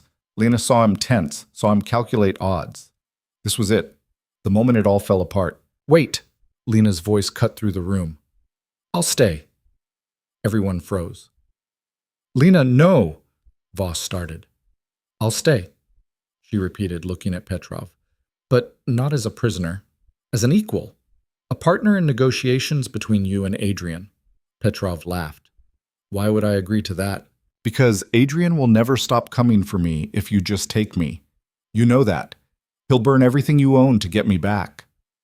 She stood, forced confidence into her voice. "But if I stay willingly, as neutral ground, then you both have incentive to keep the peace." Petrov studied her. "You think you're clever. I think I'm tired of men using me as a game piece." She met his eyes. "So let me be a player instead." The silence stretched. Then Petrov laughed again, genuine this time. "I like her, Adrian. She has spine." "She has a death wish," Voss muttered. "Perhaps. Or perhaps she sees an opportunity you don't." Petrov sat back down. "All right, girl. You want to be a player? Convince Adrian to take my deal. 20% tribute, public acknowledgement. You stay here for 6 months to ensure compliance. Make him agree, and we have peace." Lena looked at Voss, saw the fury in his eyes, the calculation, the desperate search for another option. "Adrian," she said quietly, "we're done here. The signal." But Voss shook his head slightly. "No shot. Marcus didn't have the angle." "We're done here," Lena repeated, louder, more emphatic. Still nothing. Petrov was watching them now, suspicious. "What are you doing?" Lena made a choice. She lunged across the table, grabbed the gun from the holster Petrov wore, and fired. Not at Petrov. At the window behind him. Glass exploded. Marcus's shot came half a second later, through the new opening, straight into Petrov's chest. Chaos erupted. Guards rushed in. Voss tackled one, got his weapon, fired twice. Lena dropped behind the table as bullets flew. Then Marcus was there, somehow inside now, laying down covering fire. "Move! Go!" They ran. Downstairs, through the club. Guards everywhere, but Marcus was surgical, taking them down with shots that didn't miss. Voss fought hand-to-hand with one, brutal and efficient. Lena fired her stolen gun until it clicked empty, then used it as a club. Survival instinct overriding everything else. They burst out onto the street, into a car Marcus had waiting, tires screaming as they pulled away. Only when they were 10 blocks clear did anyone speak. That Marcus said, was the stupidest, most reckless thing I've ever seen. Did it work? Lena asked. Petrov's dead. His organization will collapse without him. Yeah, it worked. Marcus looked at her in the rearview mirror. But you could have died. We all could have died. She met Voss's eyes. He was staring at her with an expression she couldn't read. Are you angry? I'm trying to decide. He was quiet for a moment, then, that was incredibly stupid. I know. You could have gotten us all killed. I know. And it was exactly the right move. He almost smiled. How did you know Marcus didn't have the shot? I didn't. I just knew we needed a window that wasn't there, and I could make one. She realized her hands were shaking again. Was I right? You were right, Marcus confirmed. Another 3 seconds and Petrov would have figured out something was wrong. You gave me the opening I needed. They drove in silence back to the estate. Jake was waiting at the door, and when he saw Lena, he pulled her into a hug so tight it hurt. Don't ever do that again, he said into her hair. Can't promise that. Try. The aftermath took days to sort through. Petrov's organization did collapse, just like Marcus predicted. Rival factions fought over the scraps, but none of them were strong enough to challenge Voss. The war was over. They held a small service for the 4 security members who died defending the estate. Voss spoke at it, brief but genuine. Lena stood next to him, still processing everything that had happened. A week after Petrov's death, Voss called Lena to his office. Sit, he said, and she did. He pulled out a folder, slid it across the desk. Your freedom, officially. The debt is cleared, the obligation fulfilled. You and Jake can leave whenever you want. Lena opened the folder. Legal documents, release papers, everything formal and final. And if I don't want to leave? Then you stay. But it has to be your choice, Lena. Really your choice. Not survival, not obligation, choice. She looked at him.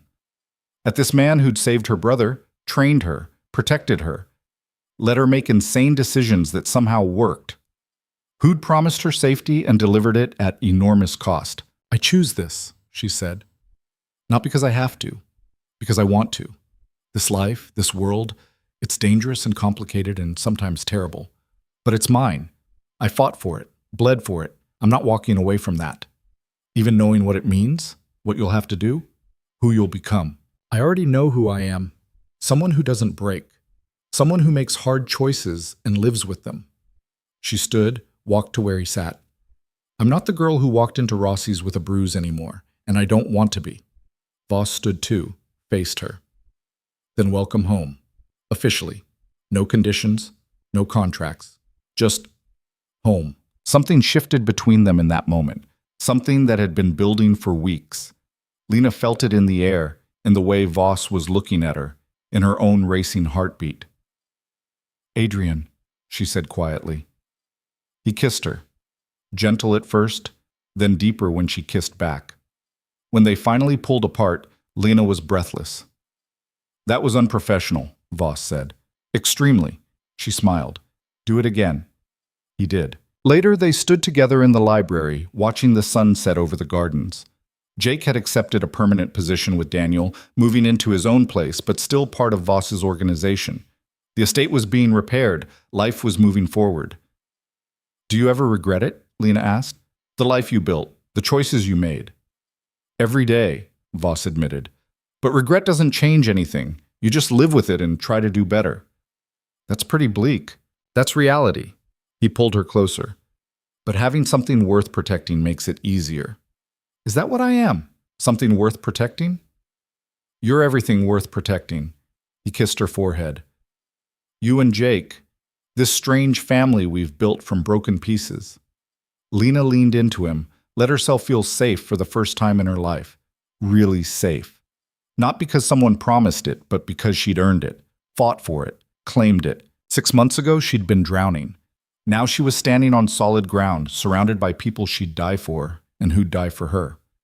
It wasn't the life she'd imagined. It was better, harder, more real. Thank you, she said quietly. For what? For seeing me when I was invisible, for giving me a choice when I thought I didn't have one. She looked up at him. For showing me what strength looks like. You always had strength, Lena. I just gave you permission to use it. Maybe he was right. Maybe the person she'd become had always been there, waiting for the right moment to emerge. Or maybe she'd been forged in fire, rebuilt from scratch into something new. Either way, she was done apologizing for it. The bruise on her face had faded weeks ago, but Lena could still feel the ghost of it sometimes. A reminder of who she'd been, where she'd come from, the distance she'd traveled. Power didn't protect. She'd learned that the hard way. Power consumed and changed and demanded pieces of your soul you didn't know you had to give. But it also freed, gave choices, made space for people to become something more than their circumstances. Lena Carter had been a waitress hiding behind long shifts in silence. Now she was someone who looked danger in the eye and didn't flinch. Someone who made hard choices and lived with them.